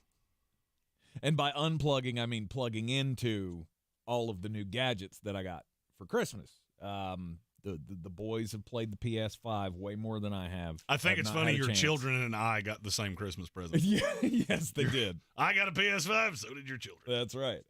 They've been playing the video game, and we've all done this before. You get the new video games, and you just got to play for hours and hours and hours. Could you play for 63 hours straight, though, Jeremy? Oh, yeah. Really? That's a lot. I played Madden for like 4 consecutive days. That's a lot. I wonder what the Guinness Book of World Records is for that. There's a guy in Hamilton, Ohio, who is out to set his second world record. His name is Jim Foliano. And Jim, he wants to set the world record for playing a pinball machine for the longest amount of time. At least 63 hours. That's the current record for playing the same pinball machine over and over and over again. The Avengers Infinity Quest pinball machine is the one that he'll be playing on. And the goal here, see, he is the executive director of a local organization that does great things in their community. It's called Ticket to Hope. It's kind of like a, I don't know, it's kind of loosely like a Make-A-Wish kind of thing for needy people in the Hamilton, Ohio area.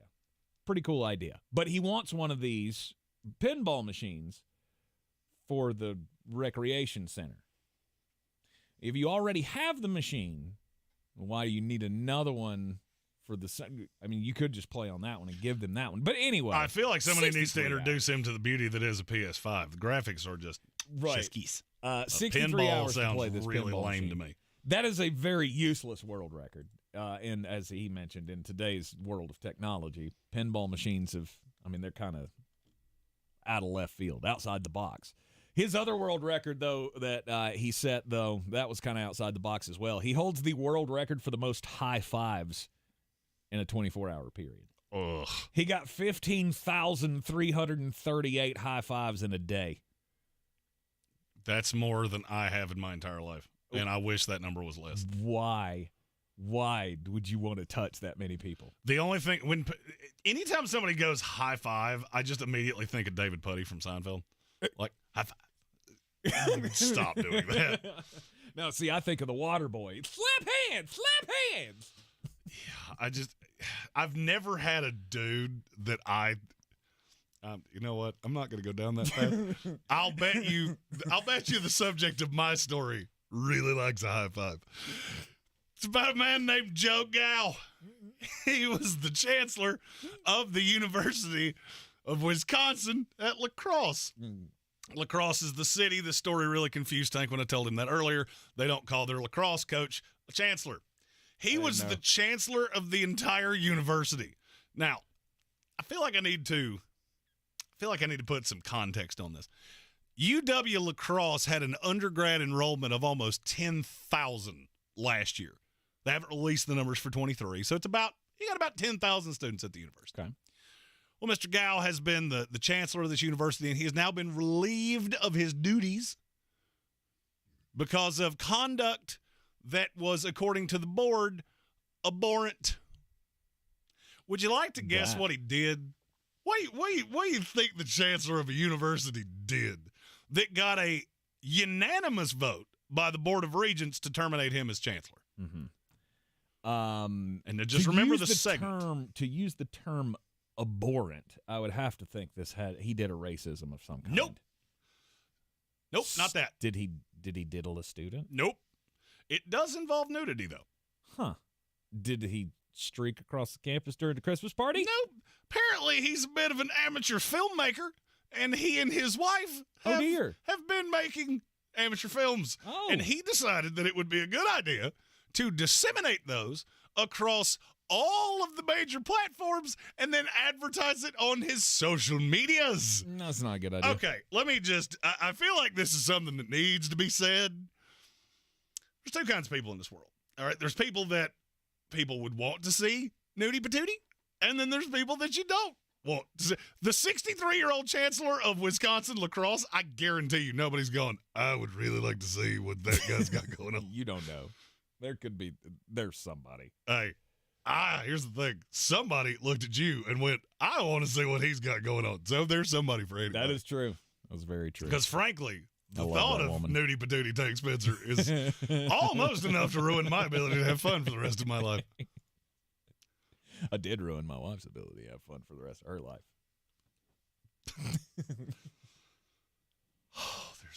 There were so many jokes there, and I can't tell not nary one of them. Nope.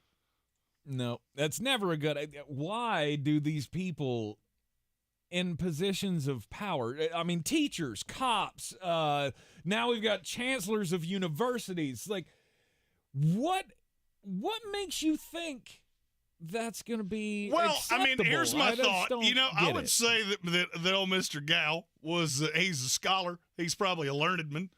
And he saw that there were all these people on OnlyFans making a ton of money. And he went, why can't I do it too? Because that's a very niche market. Okay? It's kind of like me. It's a niche market. I'm only for people that grew up with only brawny paper towels and an unhealthy fixation with paper towels. Thankfully, I married a woman that apparently fits into that very plain. Yeah. Or they have like a Luke Combs fetish. That also would work. I don't know. That could also work. Maybe you just really like mullets. Oh, that. By the way, I don't ask me why this story reminded me of what I'm getting ready to tell you. Hey, you got a bunch of buttons over there. Yeah. And I feel like you have the ability to play a song from the greatest band of the 20th century, because I have some news. About that band. I know what you're talking about. Yeah, because it was Christmas, and we live our lives on camera and here on air, so I feel like I should disclose to the people that it's happening.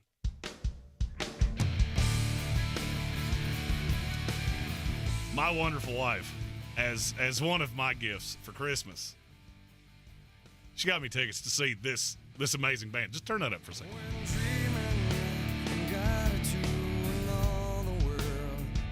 Somewhere in Nashville, Tennessee, in this coming 2024, there will be a group of, I'm sure dozens, maybe hundreds, I struggle to think it's thousands, of people that are going to be just jamming out to the great tunes of Creed.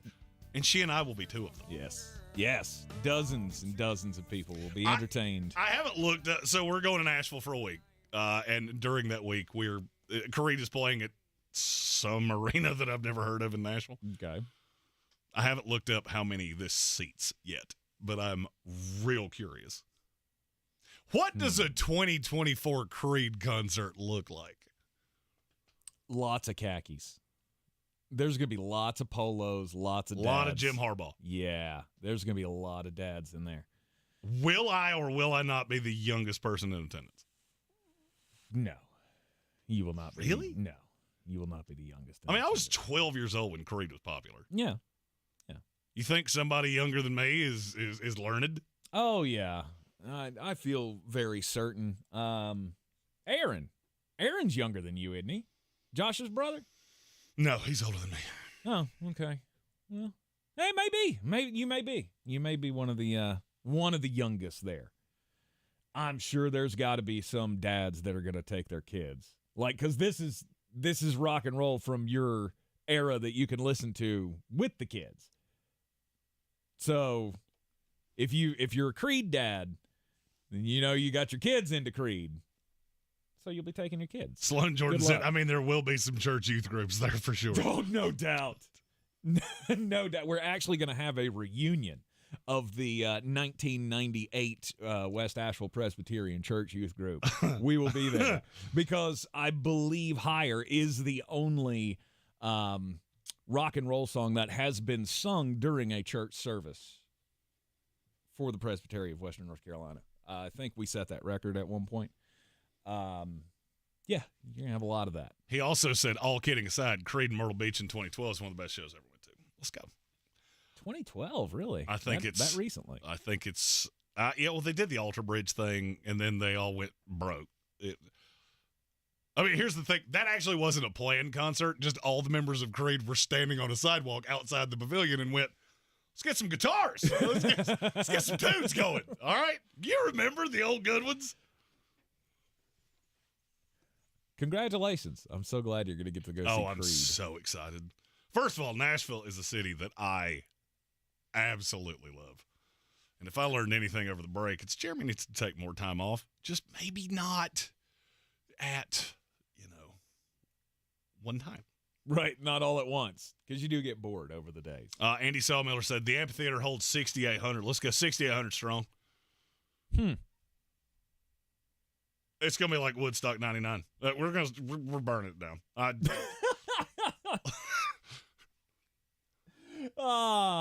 Yeah. That's a crowd that is not getting out of control by any stretch of the imagination. I will be the only person not doing crimes. I feel reasonably sure of that. I'm going to say no on that one, too. Really? I would bet that a Creed concert is the most muted rock and roll show you've ever been to. I don't know that for a fact. I've never been. So, obviously, whoever said they went to see him in Sloan Jordan, you correct me if I'm wrong, But like, have you been to see like, I don't know, a Godsmack? Compare Creed concert to a Godsmack concert. I have seen that. I've seen Godsmack, and that's a rowdy show. Yeah. I doubt Creed is bringing the same heat. But I don't know. I feel like this is a great opportunity to have some very socially acceptable fun that will end at a reasonable hour, and we can all be in our beds at a normal time. Sloan Jordan says over under the Creed concert ends at 5 p.m. I think it's later than that. Well, of course it's later than that. That's hilarious. I mean, if Willie Nelson can stay up till midnight, surely Scott Stapp still has it in him. I mean, here's the thing. Scott Stapp probably doesn't need to stay up to that time. You know, grandmother always said nothing good ever happens after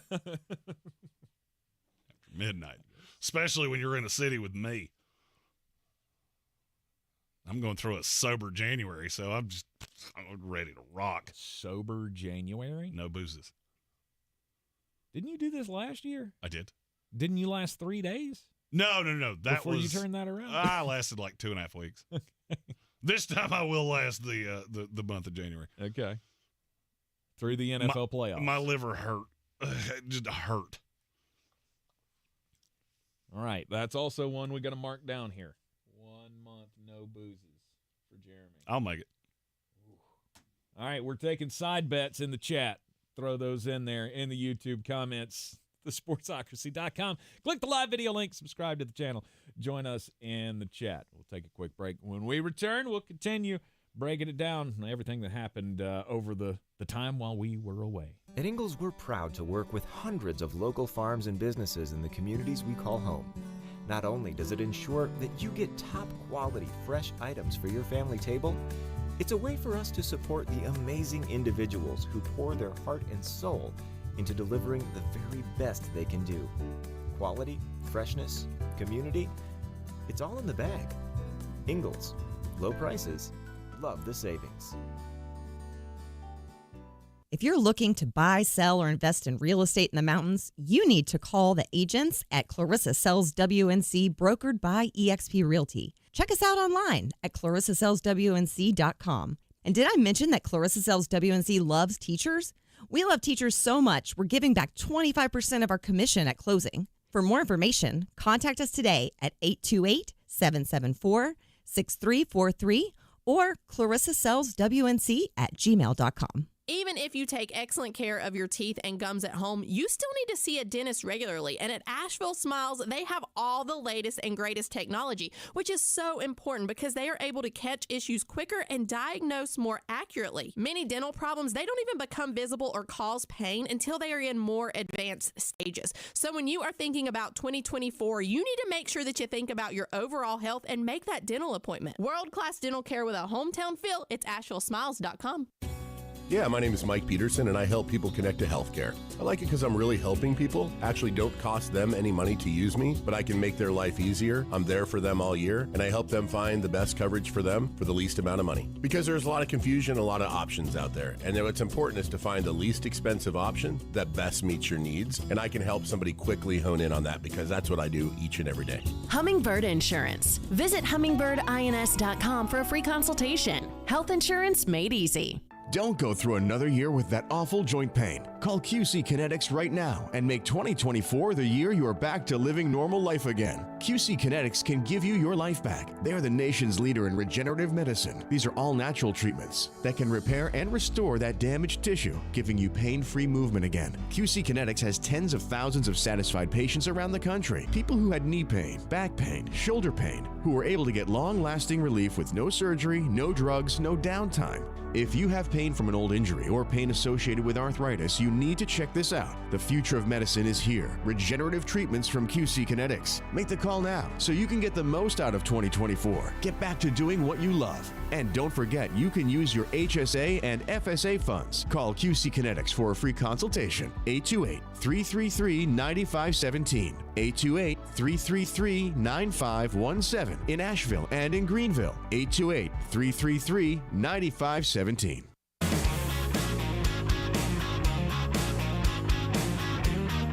The Sportsocracy. Hey, I go to church, just not during televised sporting events. Back on the Sportsocracy, ESPN Asheville. And, all right, so Jim Harbaugh, we know he's leaving, right? There's no mystery to this anymore. Well, it's a very poorly kept secret that the Chargers are going to back up a Brinks truck to him, and that he's probably going to be receptive to that, especially if he brings the national title to Michigan. I don't think it matters. I don't think it matters either way. I think it will give a lot more pause for cause if he doesn't. He wins the national title. You're the greatest coach in the history of the organization outside of Bo Schembechler, and you brought us a national title. It'll only be what, the third one they have in the modern era, which goes back to the 40s. Right. Do you think he's going to play this game anymore though with the NCAA? No. I also think I'm not saying that it would preclude him from taking the Chargers job. I'm saying it would make him think. It's certainly not going to preclude the Chargers from offering him the job or offering him the bag, and they're probably going to just he might be the highest paid coach in the NFL. Whatever it takes. That's got to be the stance. I mean, it would be if I was there. Full autonomy over the coaching staff. They don't like spending money, so maybe they won't. But eventually, you got to get to a point where you want this to happen. Well, right? I mean, the thing you got to remember about the Chargers is that this is the first time that they have. I mean, they have one of the biggest contracts in the league. They've got the young quarterback. You can't go through another era. You've already had Drew Brees. You've already had Phillip Rivers. You've already had Dan Fouts, and that brought you nothing. No rings, no none of that. So I feel like whether the Spanos family wants to spend the money or not, you have to, especially now that it's out there. Yep. Because that didn't just come from nowhere. I started hearing this 3 months ago. So this is the worst kept secret ever. It's the reason the Harbaugh extension hasn't been done. It's the reason he doesn't want to talk about this, because he doesn't want to lie. He doesn't want to take the shine off his players, and he doesn't want to be the guy that lies, because he doesn't want to be Nick Saban. No. That says, I'm not going to be the next head coach at Alabama, and 48 hours later he's on a plane in Tuscaloosa. He needs to stick with the story. His response in the press conference last night was perfect. I'm going to coach for a national championship on Monday. I'm not saying anything beyond that, because it's not the time to say anything beyond that. I don't need to say anything beyond that. Because here's the thing. We all know. Right? We all know. The writing's on the wall. You just want your little soundbite to get him to say something, and he's not going to give it to you. And I give him props for that. Now, win the national championship, and on the way out the door, does he throw a parting shot at somebody? That could happen. That could happen. Well, and that's the other side of this coin that I want to ask. Was last night the last time we see Nick Saban as the head coach of the Alabama Crimson Tide? No. I don't know that I agree with you. Why? I've had this argument with Alabama fans for a long time, that Nick is the lifer that will go out the same way that Bear Bryant did and Paterno. They were both passed away within a year of stepping down. I don't see him that way. He's hyper. I don't see Bill Belichick that way either. They're hyper competitive, but when this becomes not fun or they can't do it their way, I'm going to run. And this whole year to me has felt like a swan song for him. Had he won last night and gone on to win a national title, I'm almost positive of it, that he would have ridden off into the sunset as a champion. Now I'm not as sure, but I don't know that it actually changes anything. You just get the feeling that he's lost the want. I don't think it's the want. He sounds different. He acts different. I mean, he's doing the McAfee show, which is something that he would have never done years ago. And maybe I'm grasping at tea leaves, and maybe I'm seeing something that's not there. It just feels to me like he's on the way out. Okay, I'm going to throw something out there to you. You tell me if this is ridiculous or not. Okay. All right, Nick Saban has been doing way more media than we've ever seen. Yes. He's been doing the Aflac commercials with Deion Sanders. Yeah, with what they're being paid for that, anybody do it. No, absolutely. But what I'm saying is I think Nick is becoming something different because that's what the game dictates. That's what the recruiting dictates, that he be out there more than he was, that he be more of a public face, that he be in your face more. And I'm going down that path I'm going to. I'm going to enjoy the last few years that I have left because I only have a few left. And I get what you're saying, and I've heard that argument, and it does make sense. I just don't – I don't know how a guy like this is going to completely change his spots that way. This is not who he is. Mm-hmm. This is never who he's been. And you just look at the way the game's played now. Why do I have to do this? I mean, what am I going to prove? Winning another national title, does that change anything? No. When it gets to this point, you do it because you love it. You do it because that's who you are. You do it because you can, right?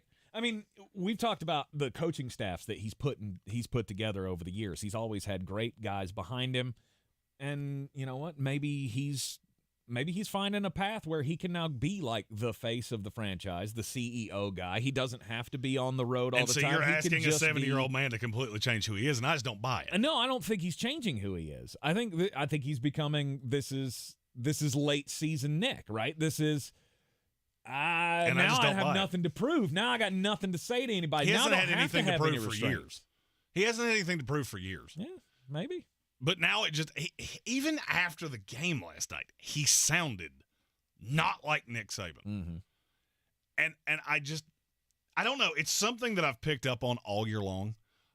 There's a look on his face of just, I am so tired of dealing with all of the crap that goes into this. Mm-hmm. I got nothing left to prove. And I can't undersell what I'm getting ready to say. I feel like there's part of him that had to look at Bobby Bowden and go, you hung on too long. You hung on too long. And I don't think he's at risk of that. I mean, he's still at the top of this game.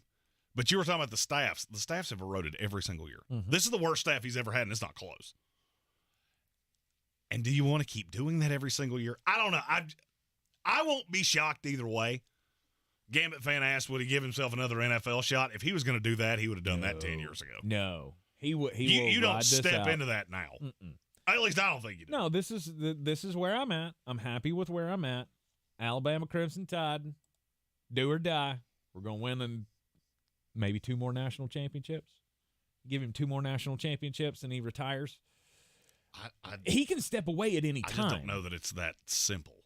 Yeah, maybe not. And I also feel like he's got to be looking at Bill going, what are you doing? Mm-hmm. Like, what are you doing? You're so far away. I'm here. I'm at the precipice of the sport. I was going to say, I am still competitive to win these things. He may be asking himself the question of when's the time, but now is not the time.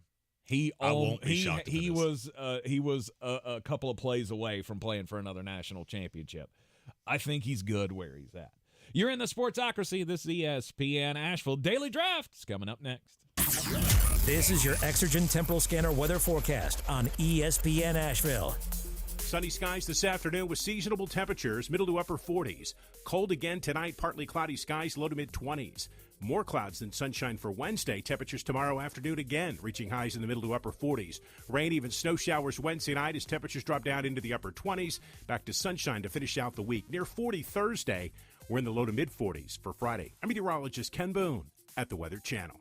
iHeartRadio Earth is here with a new way to enjoy our beautiful planet. When exploring outdoor areas like local parks or a historic urban neighborhood this spring, be sure to recreate responsibly to protect yourself and the environment. Check the open status of a place before you visit, be respectful of others, and dispose of waste properly. Brought to you by iHeartRadio Earth and the National Environmental Education Foundation. To find more tips for smarter, sustainable living, or to take action in your own community, go to iHeartRadio.com/Earth. Not completing high school is more of a social thing than it was an academic thing. Even though all these years have passed, I still had that longing to have my diploma. At age 30, Carissa finished her high school diploma. If you're even considering getting your high school diploma, you can do it. No one gets a diploma alone.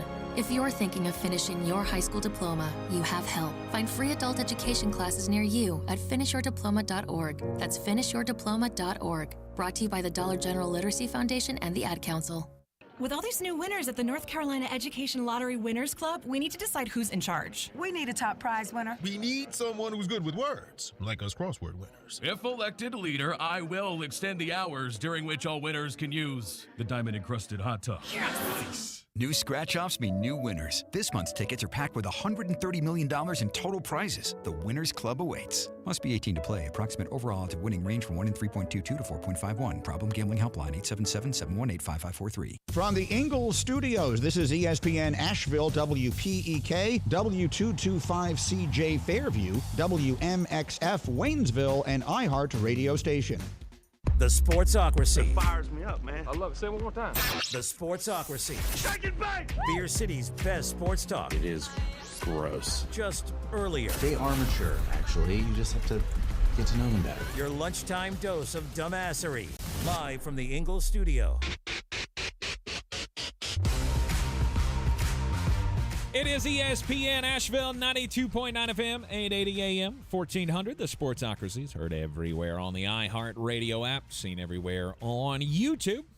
Just go to thesportsocracy.com, click the live video link, subscribe to the channel so you can join us in the chat. It's 2024. It's a brand new year.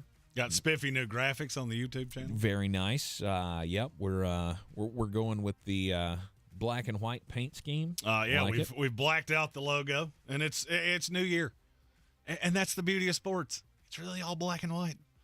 Ain't that hard to figure out? This ain't rocket surgery. This isn't like chemistry. Watch the games. Just watch the games.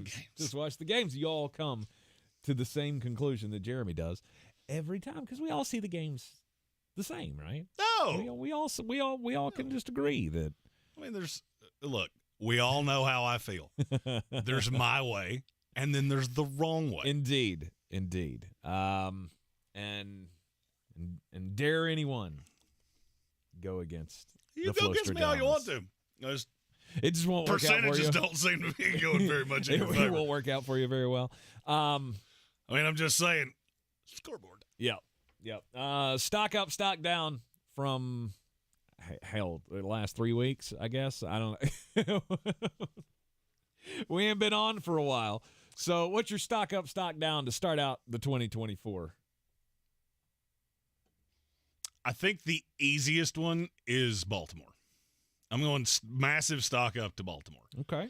I'm not sure that the Ravens aren't the only elite team in the NFL. I mean, because if you look up and down this sport, they're the only team that I can't point to a game and go, what the hell was that? Mm-hmm. They're the only one. You've lost 3 games this entire year. One of them was in a back and forth with the Cleveland Browns that you easily could have won. You were in control of it for 3 quarters, and then you weren't. Lost one against the Steelers that I still maintain you lost that. They didn't win it. And you lost by a field goal to the Colts. Mm-hmm. That's the entire year. That's every loss that the Baltimore Ravens put up this entire year. Yes. And meanwhile, you have gone on to just dispatch everyone else pretty handily, right? Well, I mean, over the last 3 weeks, you've won 23-7, 33-19, 56-19, and all 3 of those were games against teams that are going to make the playoffs. Yes. The only team that gave you any real trouble over the course of the last 6 weeks was the Rams, of which don't look now. And you're going to tell me I'm crazy when I say this. I'm not so sure that we shouldn't be putting the Rams in those conversations with the other 4. Of the elite teams? Or there are no elite teams. I guess the elite of the NFC. The contender tier. Yeah. Really? Okay. At this point, I believe in everybody in the NFC so little. Mm-hmm. I mean, ask yourself this question. What is the question that we always ask when we're picking games? Who has the better coach? Mm-hmm. Who's got a better coach than Sean McVay? Very few, if any. I was about to say I can't name one. In the NFC, NFL, none. In the NFL, I can't name one. Okay. I think Sean McVay is the best coach in the NFL. I can't name another coach in this league that would have taken that roster to a playoff spot. Not one. Who has the best quarterback? Matthew Stafford's the best quarterback in the NFC, and I'm not sure it's all that close. I'm not sure it's even close. Mm-hmm. So I'm just kind of looking at empirical evidence here. Well, that's the only NFC team that you didn't just absolutely slaughter. And I don't think they're good. I don't think they would struggle with any NFC team. The AFC is a gauntlet, but they're going to have to come into your building and beat you. Okay. And barring injury, I'm just not sure anybody's going to do that. Mm-hmm. The last 2 weeks especially have been, if you're not seeing it now, you're being willfully ignorant. If you're not seeing Baltimore as the strongest team, you are being willfully ignorant. This is why I laughed before we went on break. I heard Adam Gold say, "Well, there are no good teams in the AFC." Yeah, there is. I argue there's 4 that are contenders, but it all goes through Baltimore. If somehow they had found a way to not win the division, then it would have opened the door a little bit to me. Yep. But at this point, I feel like to a point, Baltimore will have to beat themselves. Not saying a team can't come in, if that door's left cracked open, that they can't blister through that door. Because I feel like Buffalo can. I feel like Kansas City can. No, I can't get to Miami. And I can't get to any of those NFC South, or AFC South teams. Yeah. Cleveland. Did you mention Cleveland in there? Cleveland's got a defense that's just evil. I just keep coming back to Joe Flacco. Mm-hmm. I mean, that feels way more Disney movie than it does realistic to me. Yeah. But they're really good. I was going to say, I mean, even at that point, though. Problem with Cleveland, they're going to have to win 3 road games. Yeah, and that is a major problem. And that is a tall order. Defense travels, though, for the most part. Especially if that 3 games ends up being, you got to beat a scrappy Jacksonville team in Jacksonville, then you got to go to Buffalo, then you got to go to Baltimore. Not saying they can't do it, just saying that is a tall ask. It can become daunting, but those other 2 places are places where, depending on the weather, defense could be the most important thing. No doubt. So there's massive opportunity. No doubt. There for Cleveland to be that team. That's all I was saying earlier was once you get through, okay, yes, Baltimore's number 1, then I think it's really wide open from there as to who takes home the title. 2 through 10 are closer than 2 is to 1 for me. I think I can agree with that. I think we could agree with that. My stock up, stock down recently. I'm continually baffled at the Philadelphia Eagles. Yeah, it's just getting worse and worse and worse and worse. It's the attrition of the season that is just killing this team. Elaborate on attrition of the season. It's just, you're getting, like I said, you're getting worse. The mistakes, you've lost 4 or 5. Yes, the mistakes that you have made, you keep making, and it just keeps compounding the problems, and you start adding in more fatigue and more injuries, and this team is not a championship team. I said at the beginning of the show, in the first hour, that to me they're looking like a team that I wouldn't even really feel confident saying that they're going to win a playoff game at this point. Because they're playing that poorly. You have one of the worst offenses in the NFL, or one of the worst defenses in the NFL, excuse me. You have an offense that is now really inconsistent. You have 2 coordinators that I'm not sure either one should be retained. And Jalen Hurts is regressing. I said this early in the season, and people came after me like I was out of my mind. Don't sound so bad now, does it? No. Because I saw this early. You cannot run this gimmicky college offense. And I know everybody made a big deal about me really coming after the touche-poosh. Do you understand now what I was trying to say? Do you get it? That you're asking your line and your quarterback to do all of these things. There's a reason nobody else does that. Because you wear down. There's not one player on this offense that looks as good right now as they did 16 weeks ago. And you can't tell me those 2 things aren't related. You also get to a point where you're not actually doing anything that nobody knows what you're doing. So you get into these must-score situations, and you don't have anything because you're counting on Jalen Hurts to do it, and he can't do it. He's a good NFL quarterback. He's not elite. You're paying him like he's elite. And for a year with the surrounding cast, he was elite. Yeah, exactly. That's the thing. But that's not who he is now. He either one of two things happened here. Either he duped you into believing that he was that good, or the coaching is that bad. The step down from Shane Steichen to Brian Johnson was that horrific. Now, wait, it is a massive step. Let's look over at the Indianapolis Colts. Why is that team winning right now? What's working for them? A lot of things that don't make a lot of sense on paper. I was going to say, is it superstar a career ability? Backup quarterback, a rotating door at running back, a group of dudes at wide receiver, and a group of dudes at tight end. But we're moving the ball consistently because the scheme works, right? The scheme works because the coaching works because everything's in line.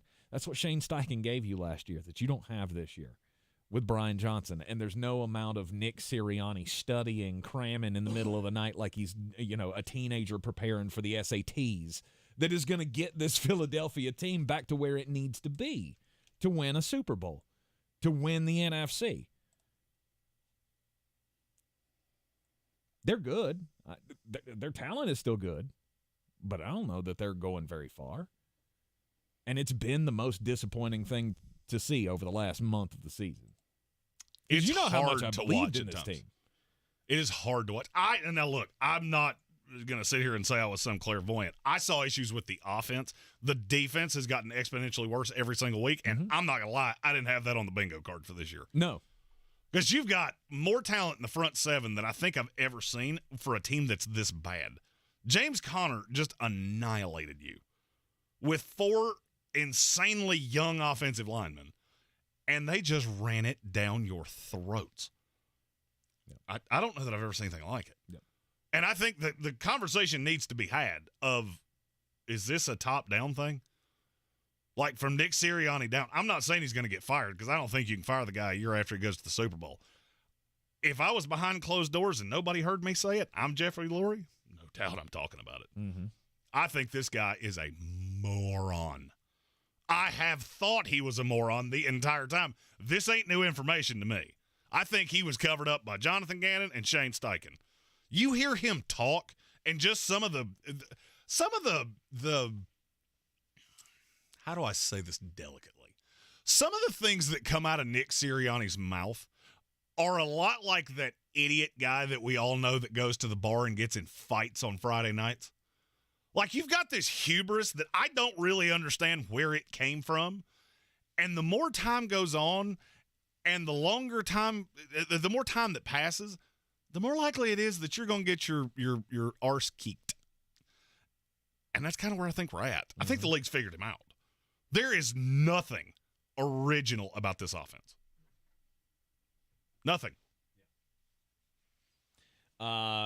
Gambit fan says the one stock up on the Eagles is that the collapse is so bad that the coordinators will be gone. I agree. Somebody's head will have to roll. Oh, there's no doubt about it. Because short of something just absolutely coming together here in the 11th hour, you're going to get bounced in the first or second round of the playoffs. Mm-hmm.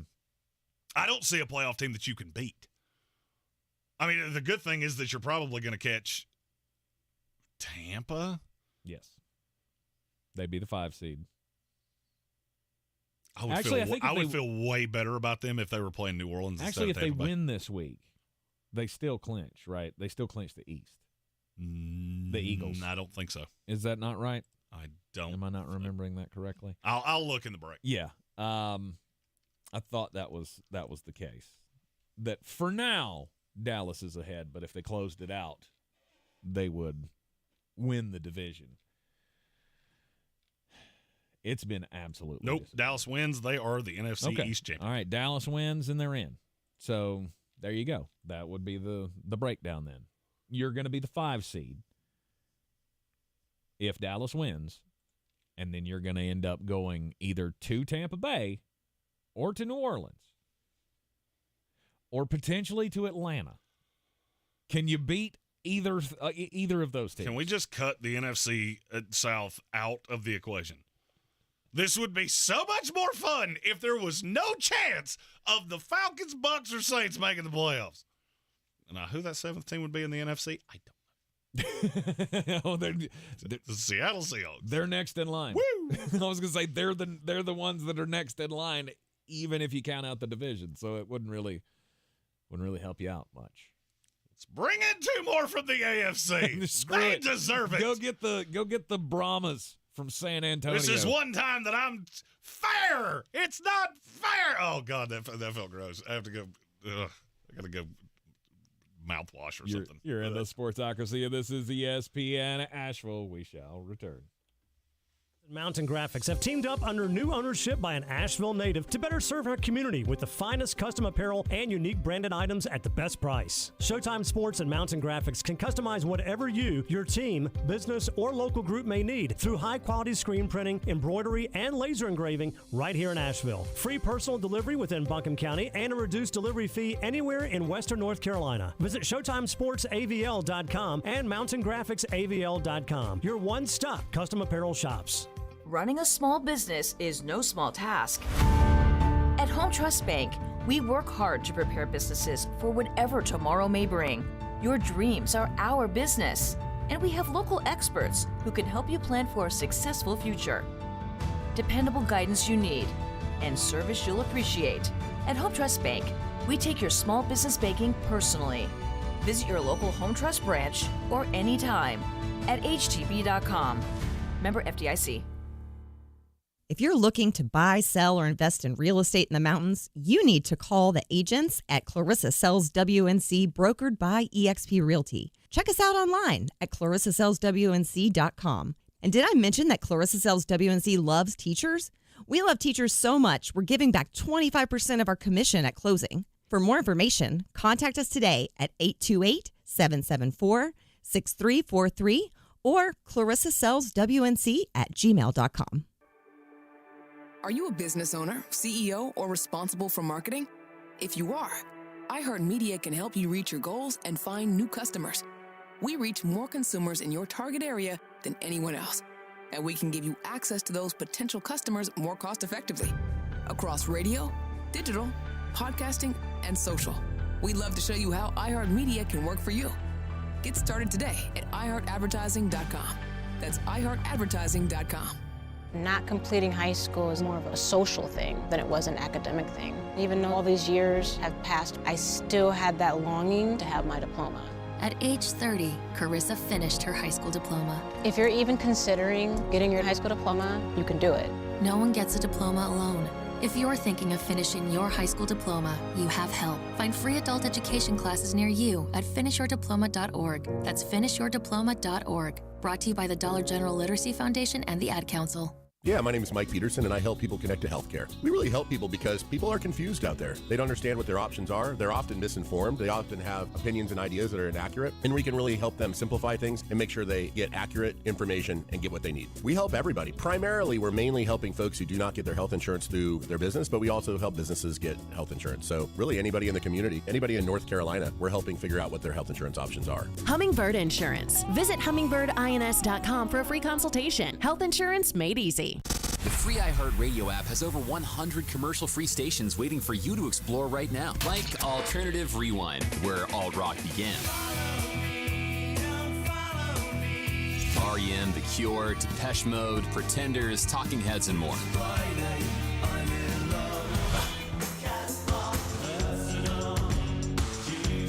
Just open the free iHeartRadio app, search Alternative Rewind, and listen now. Try something new for 2024. iHeartRadio. Free never sounded so good.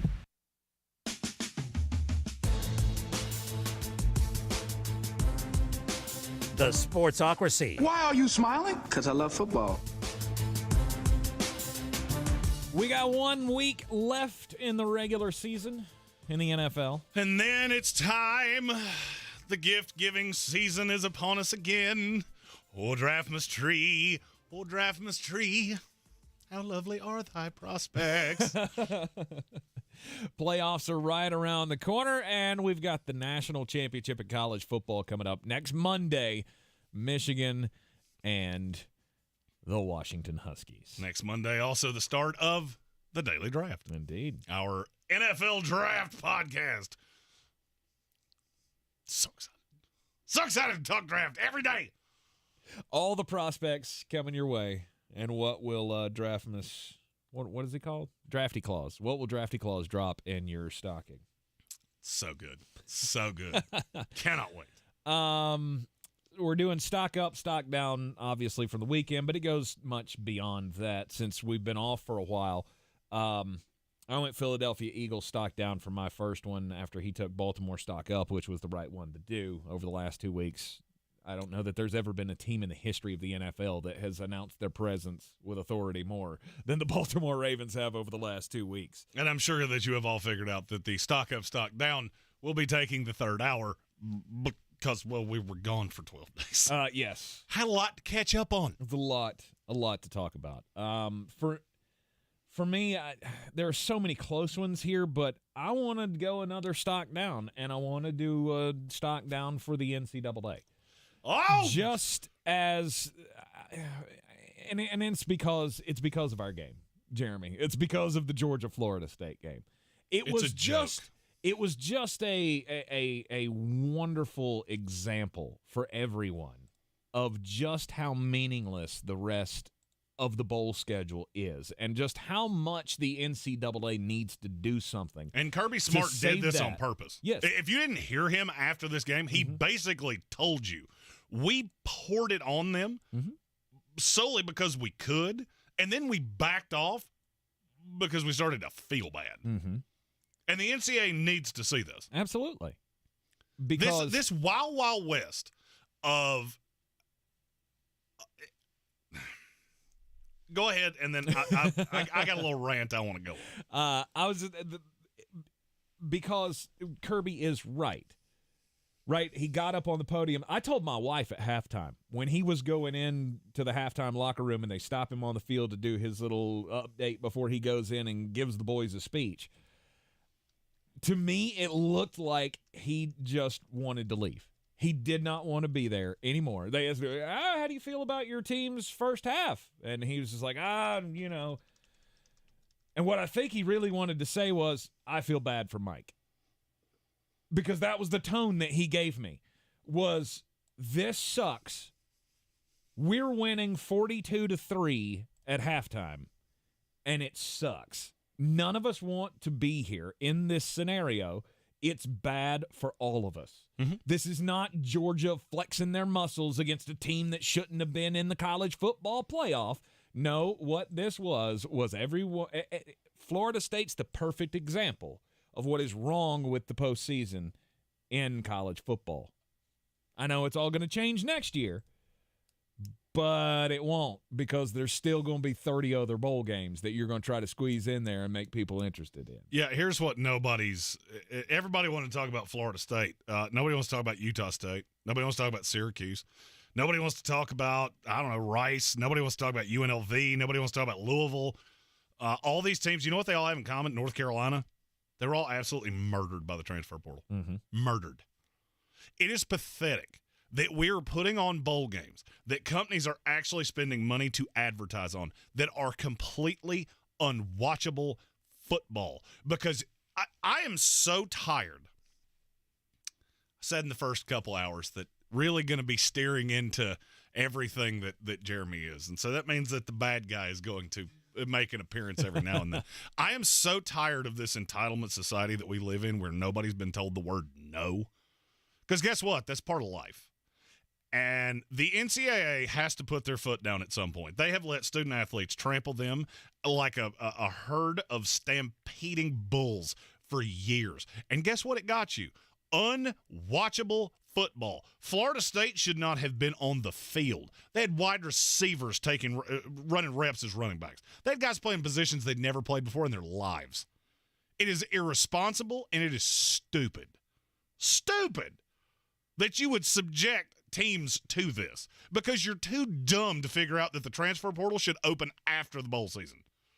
Like, that ain't hard to figure out. Would that really matter? 100% it would matter. Would it? I guarantee you, you wouldn't have had 20 transfers out at Florida State. You wouldn't have. If you're still on the roster, I highly advise you play. Highly advise you play. Maybe that would change things. Maybe moving the date would change things. I mean, it wouldn't really? Me. You want me to? I mean, I can change this completely. Put the bowl games at the beginning of the season because these mean nothing. You said, "Oh, they're this is a look to next year." how many guys that played for your Georgia Bulldogs do you actually think are going to have a role next year? Carson Beck will, handful of others. Have you looked at how many transfers you got coming in? Because a lot of the guys that you saw, you will never see or hear from again. This is the way it works. That's the way it works.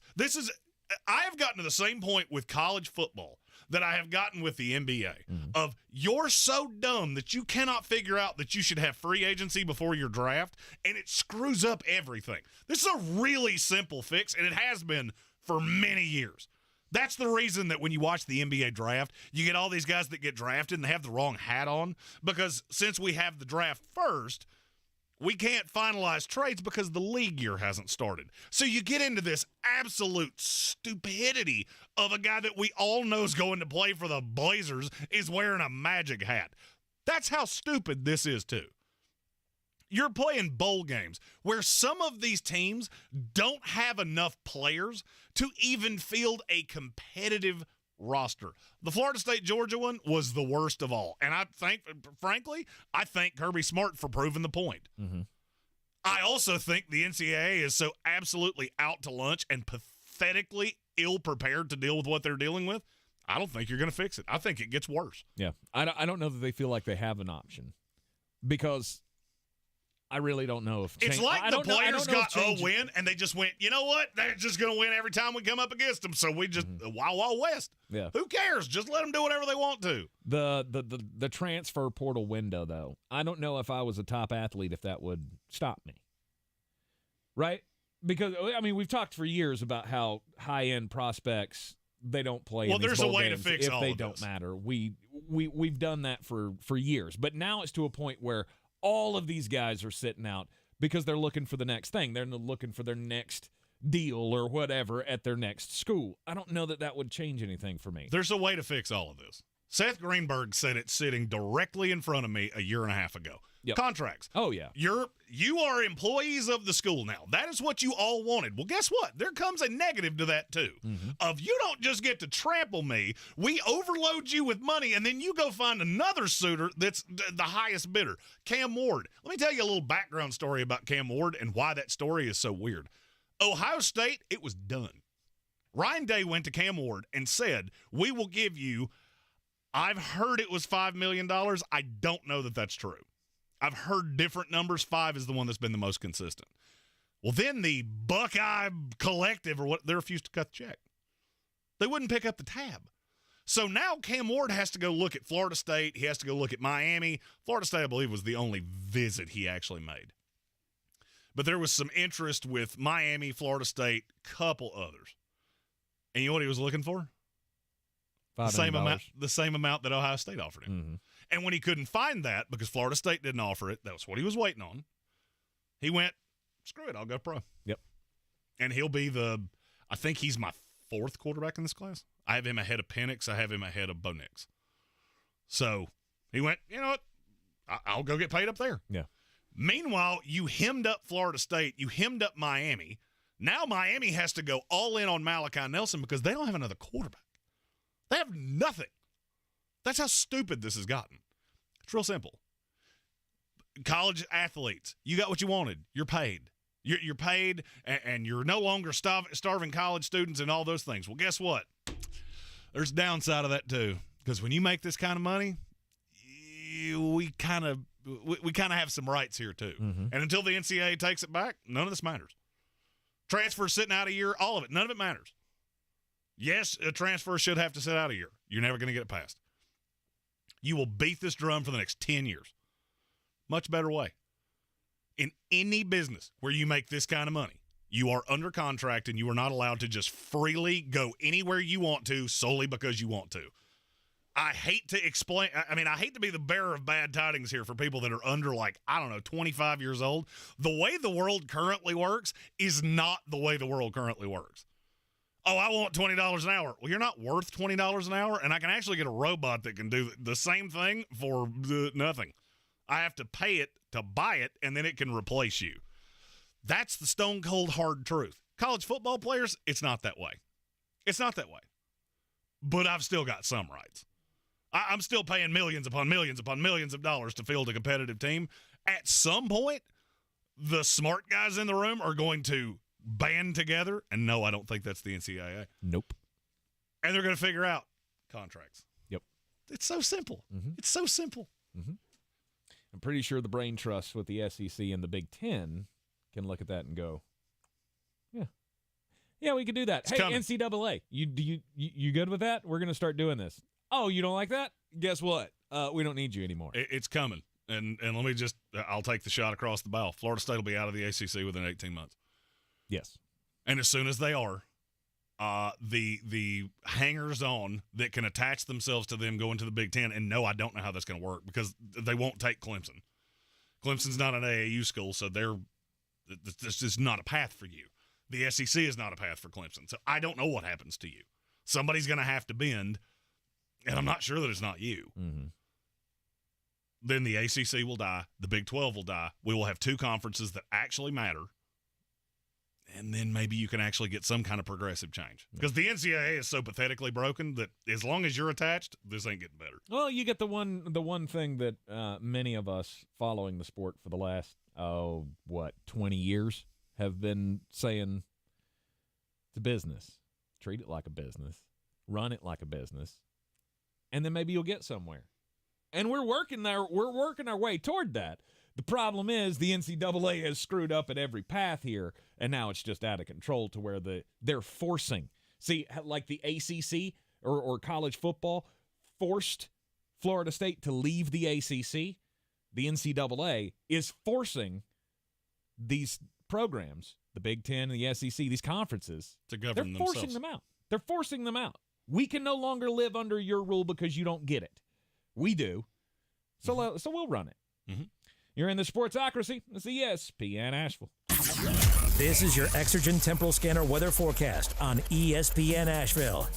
Sunny skies this afternoon with seasonable temperatures, middle to upper 40s. Cold again tonight, partly cloudy skies, low to mid 20s. More clouds than sunshine for Wednesday. Temperatures tomorrow afternoon again, reaching highs in the middle to upper 40s. Rain, even snow showers Wednesday night as temperatures drop down into the upper 20s. Back to sunshine to finish out the week. Near 40 Thursday. We're in the low to mid 40s for Friday. I'm meteorologist Ken Boone at the Weather Channel.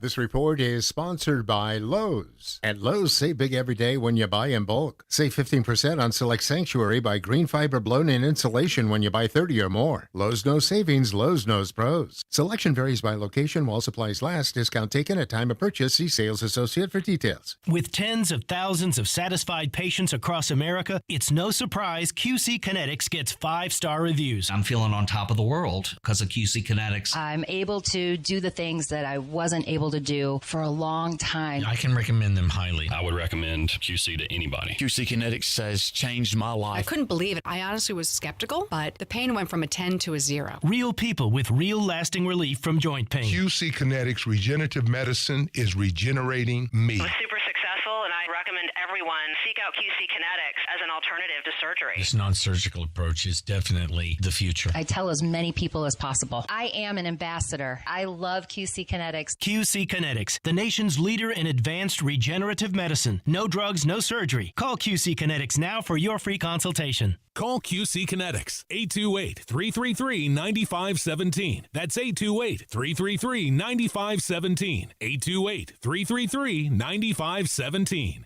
The best season of the year is here. Tailgate season. Monster Brewing presents this season's MVP. The Beast Unleashed. With 4 bold, familiar flavors. With 0 caffeine and 0 sugar. Beast Unleashed is your new pregame ritual. With white haze, mean green, peach perfect, and scary berries, there's a flavor for every fan. The Beast Unleashed. 6% alcohol by volume. Unleashed responsibly. Must be 21 or over. Beast Unleashed. Available at your local retailer. Ingles Markets provides a one-stop shopping convenience to all of its valued customers. That includes grocery, meat, produce, deli, and bakery departments. Also, the company offers pharmacies and fuel at the majority of its 200-plus locations. Ingles' low prices love the savings. If you're looking to buy, sell, or invest in real estate in the mountains, you need to call the agents at Clarissa Sells WNC, brokered by eXp Realty. Check us out online at clarissasellswnc.com. Download our free app on Google Play or the App Store. Type in Asheville Home Search. You'll be able to connect with our team and see all the available homes for sale in our area. For more information, contact us today at 828-774-6343 or clarissasellswnc@gmail.com. Who's gonna break the news? Who's gonna break the news? Who's gonna break the news? Who's gonna break the news? Back in the Sportsocracy on ESPN Asheville. Breaking news time. What you got, Jeremy? This from Ian Rappaport.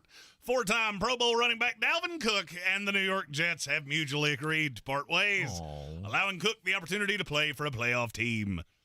The dynamic playmaker has fresh legs after minimal usage in New York and now can compete for a Super Bowl. That's a really nice way to say he had 67 carries and was absolute poo-poo. I was going to say, who would pick him up? Who wants him? Is he? He's looked better. Is he useful? He's looked better in the last, I don't know, handful of weeks. But, I mean, it's nothing to write home about. I don't think anybody's looking at him going, oh, yeah, that's going to fix our season. Would you like to hear a list of guys that have more rushing yards than Dalvin Cook this year? Yes. Amari DeMarcado. Yeah. Fantastic. Remember those weeks. Oh, love that. It's a great dish. Try the DeMarcado. Jordan Love.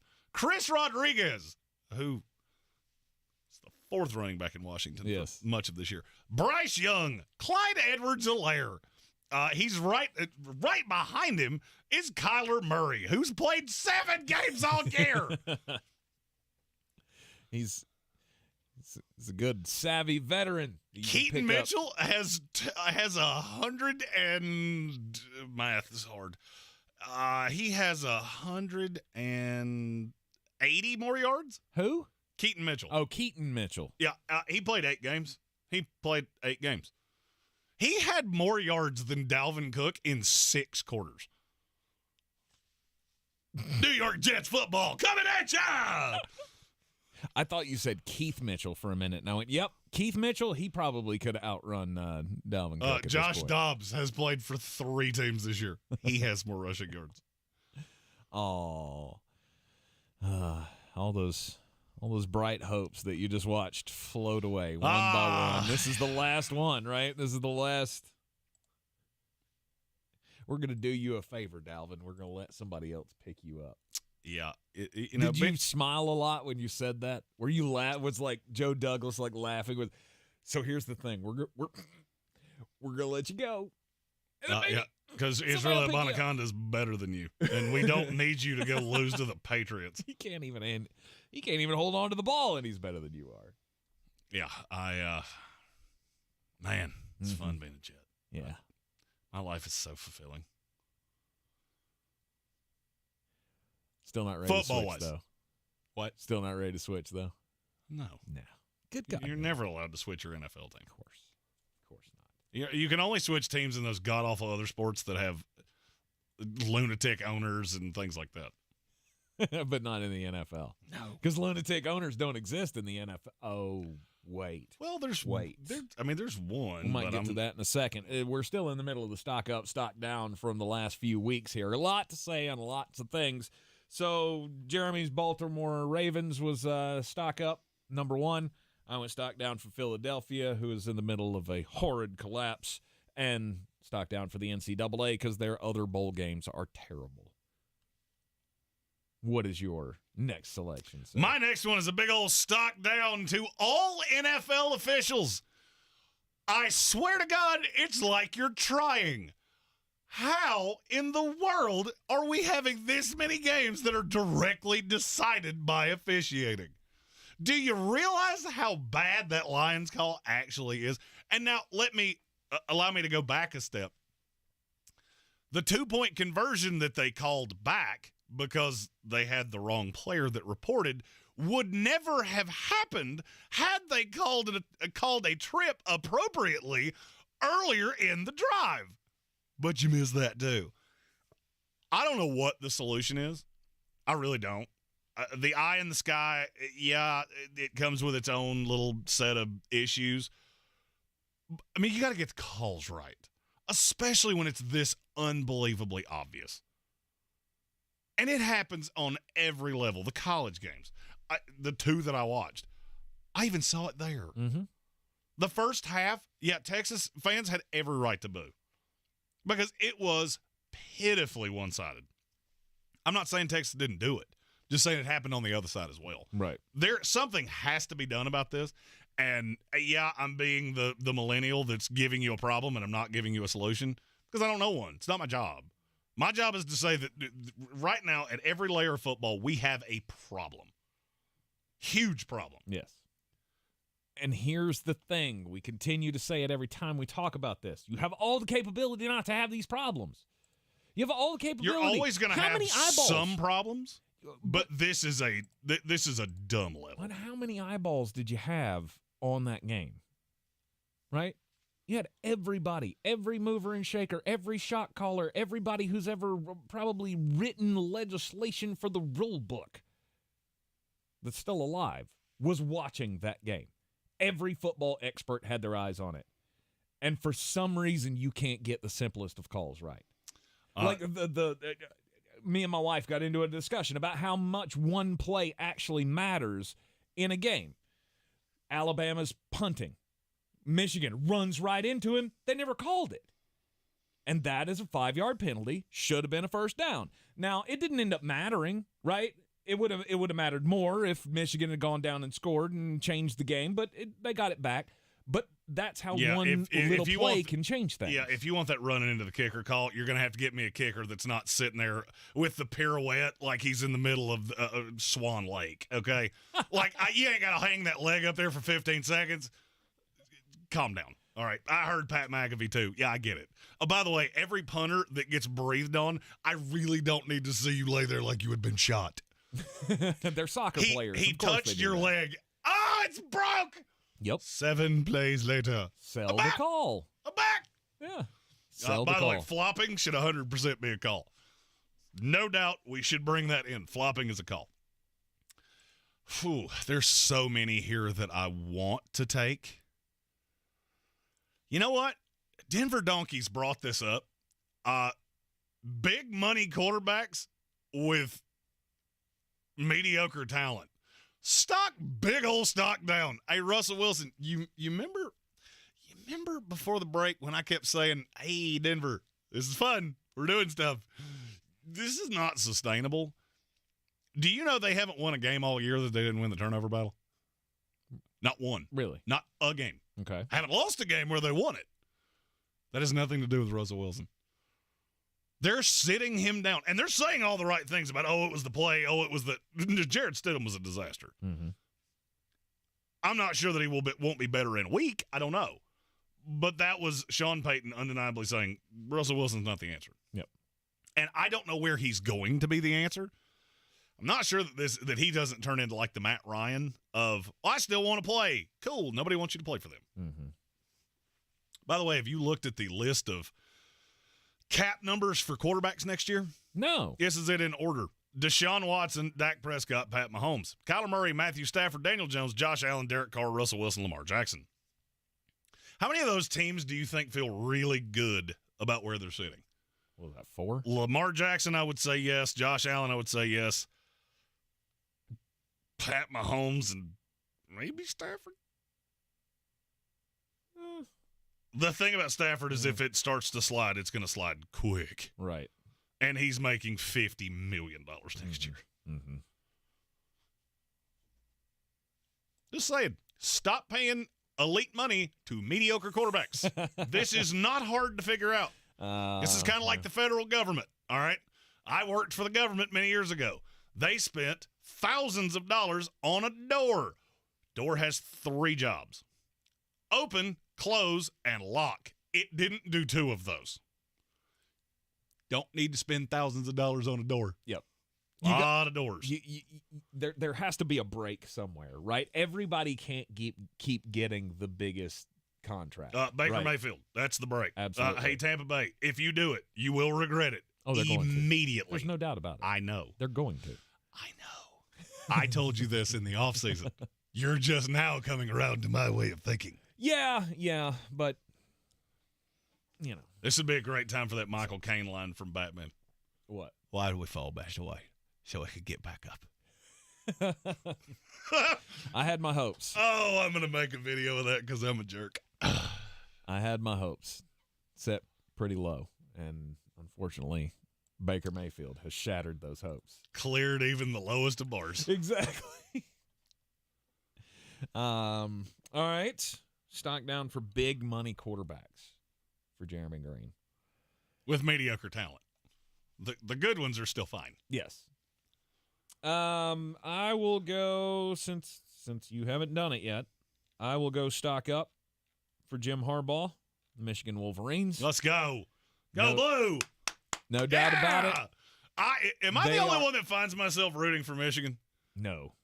I am finding myself rooting for Michigan just solely because Jim Harbaugh has become the double bird Stone Cold Steve Austin to an entity that I absolutely despise.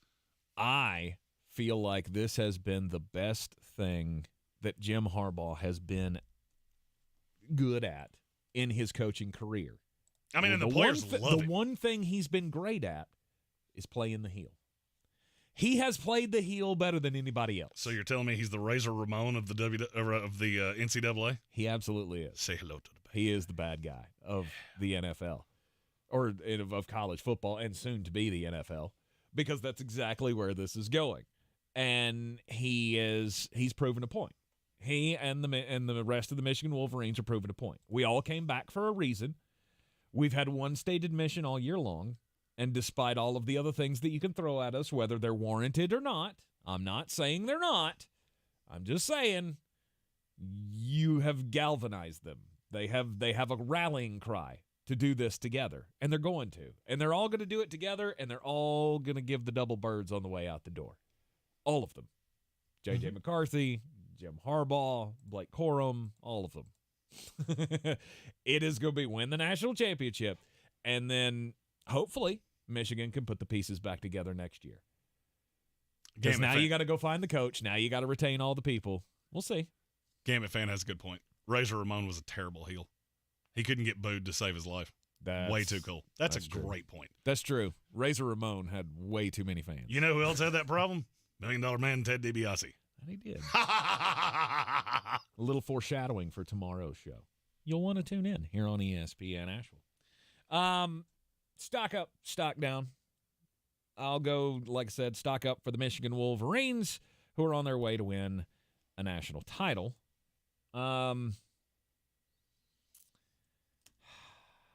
Next one for me has got to be, you know what, I'm gonna go stock down for Washington. Because you didn't prove anything to me yesterday. Oh, you did to me. What was that? You know what? I'll do the exact opposite of what you just did. I'll go stock up Washington. Really? Yes. Why? I smoked Texas for 58 minutes. Okay. Now, I had a slew of dumb mistakes. Mm-hmm. And look, this is all on Kalen DeBoer. Mm-hmm. The sheer fact that you don't understand the clock. I don't know why this is such a problem for so many people. I don't get it. But you just came out and showed, hey, this offense will crush you. Because we have a top 75 pick quarterback. I have no clue where he's going to go. Mm-hmm. I was getting inundated with messages about him last night. Of that throwing motion is so weird, and is it? I don't know. It is weird, and I don't know what to do with it. And he is an old quarterback. But man, he throws one of the prettiest deep balls I think I've ever seen. And Roma Dunze and just they're so good. Mm-hmm. They are so good. Jalen Polk, by the way, that's a name you should really get used to hearing that name, because I'm gonna say it one time like 1,100 times. Mm-hmm. And you came out and did what you had to do. Yep. They won their conference. I didn't think that they could do that. They proved me wrong. They have won games like this all year long. Yes, they have proved me wrong every step of the way. You find a way to win close games that maybe you shouldn't, or it looked like they were getting away from you, or whatever. The first Oregon game, the second Oregon game, the game against Texas. Here's the thing, though. I wanted to – I don't know what I wanted to see, but I think it was more defense. I wanted to see that you could step up and stop somebody, because I honestly don't believe that you're going to be able to stop Michigan. And that's the problem. I think they can score with them, but I don't think they can beat them.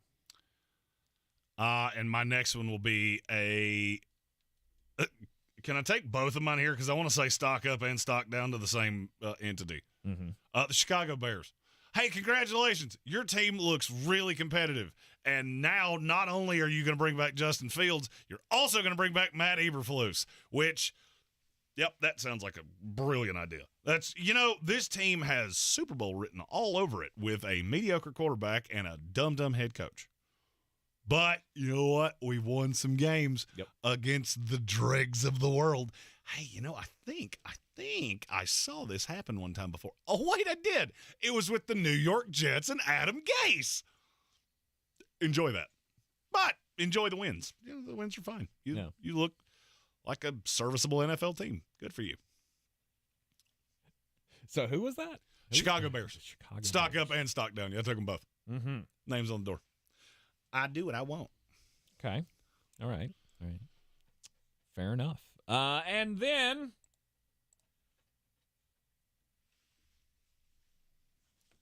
I'm going to take my team. And here's the thing. Which way are you going? I don't know. I think it's a stock neutral of what the hell was that? It's everything. Here's what the hell that was. It's everything Jeremy's been telling me about. When you want to lose, when you think that you've got this thing figured out, win, lose, or draw. Because I've been rooting for us to lose all damn year, and it hasn't happened near as much as I wanted it to. And then when you're like, okay, I got it figured out, we're just gonna roll through, and we're gonna look great going into the playoffs, and then get stomped.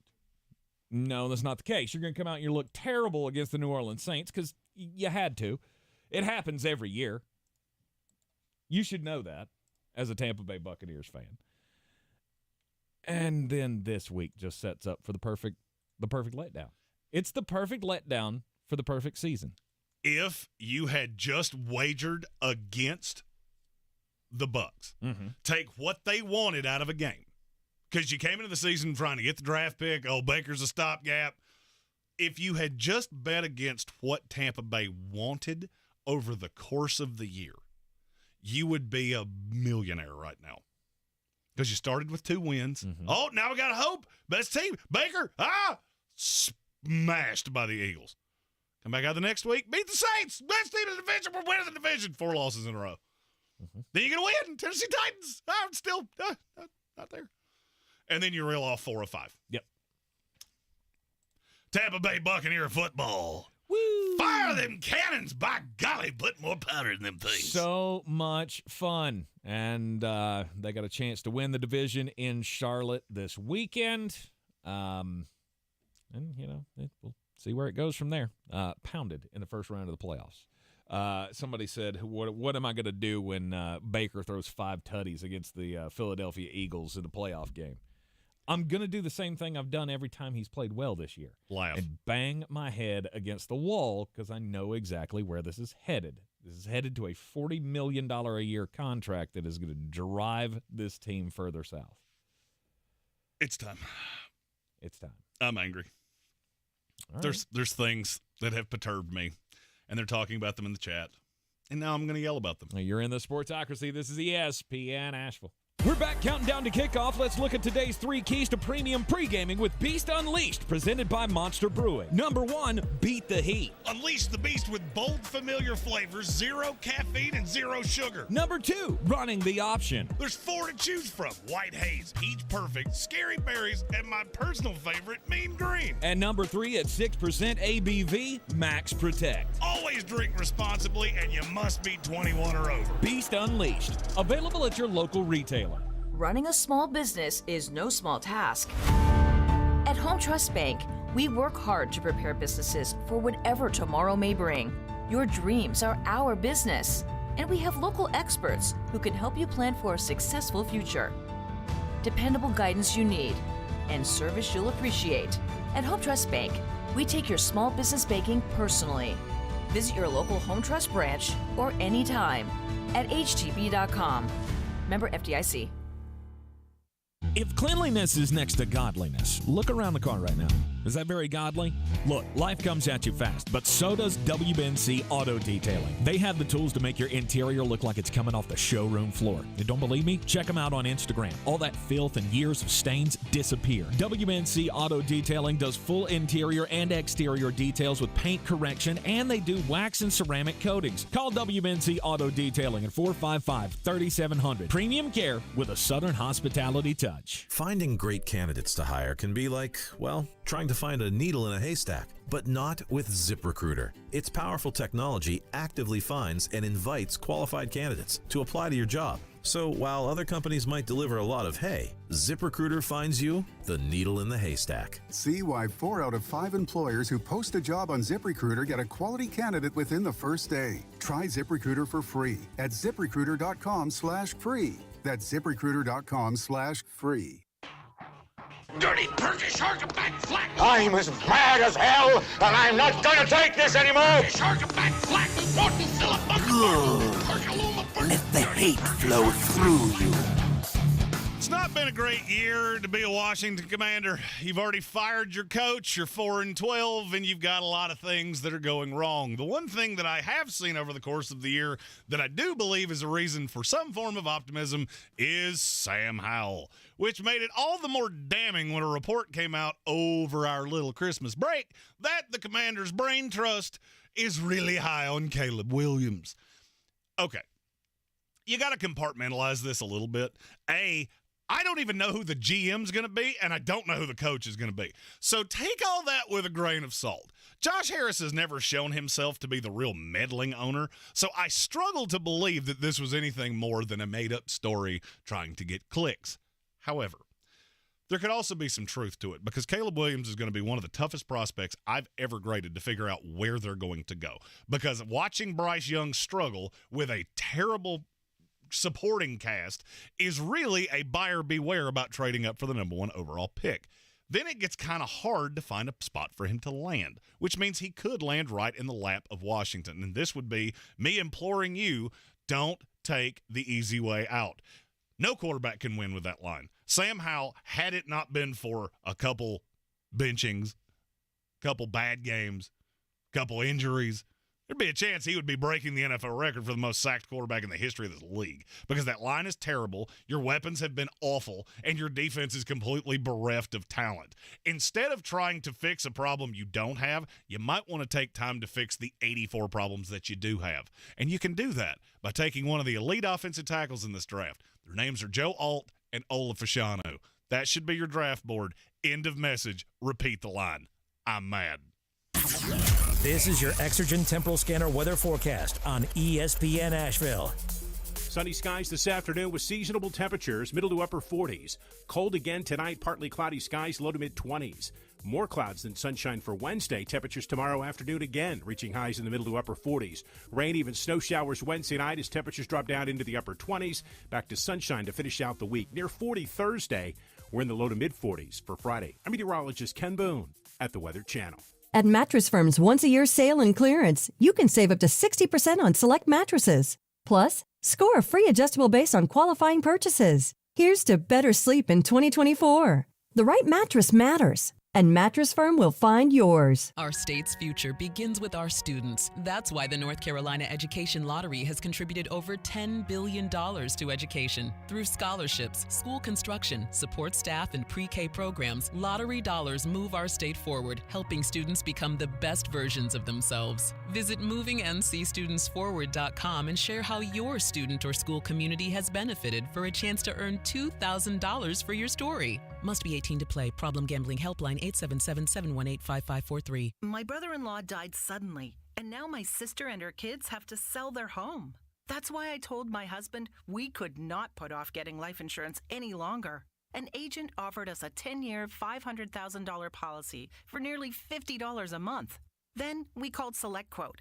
SelectQuote found us identical coverage for only $19 a month, a savings of $369 a year. Whether you need a $500,000 policy or a $5 million policy, Select Quote could save you more than 50% on term life insurance. For your free quote, call Select Quote at 1-800-290-5599. That's 1-800-290-5599. From the Ingalls Studios, this is ESPN Asheville, WPEK, W225CJ Fairview, WMXF Waynesville, and iHeart radio station.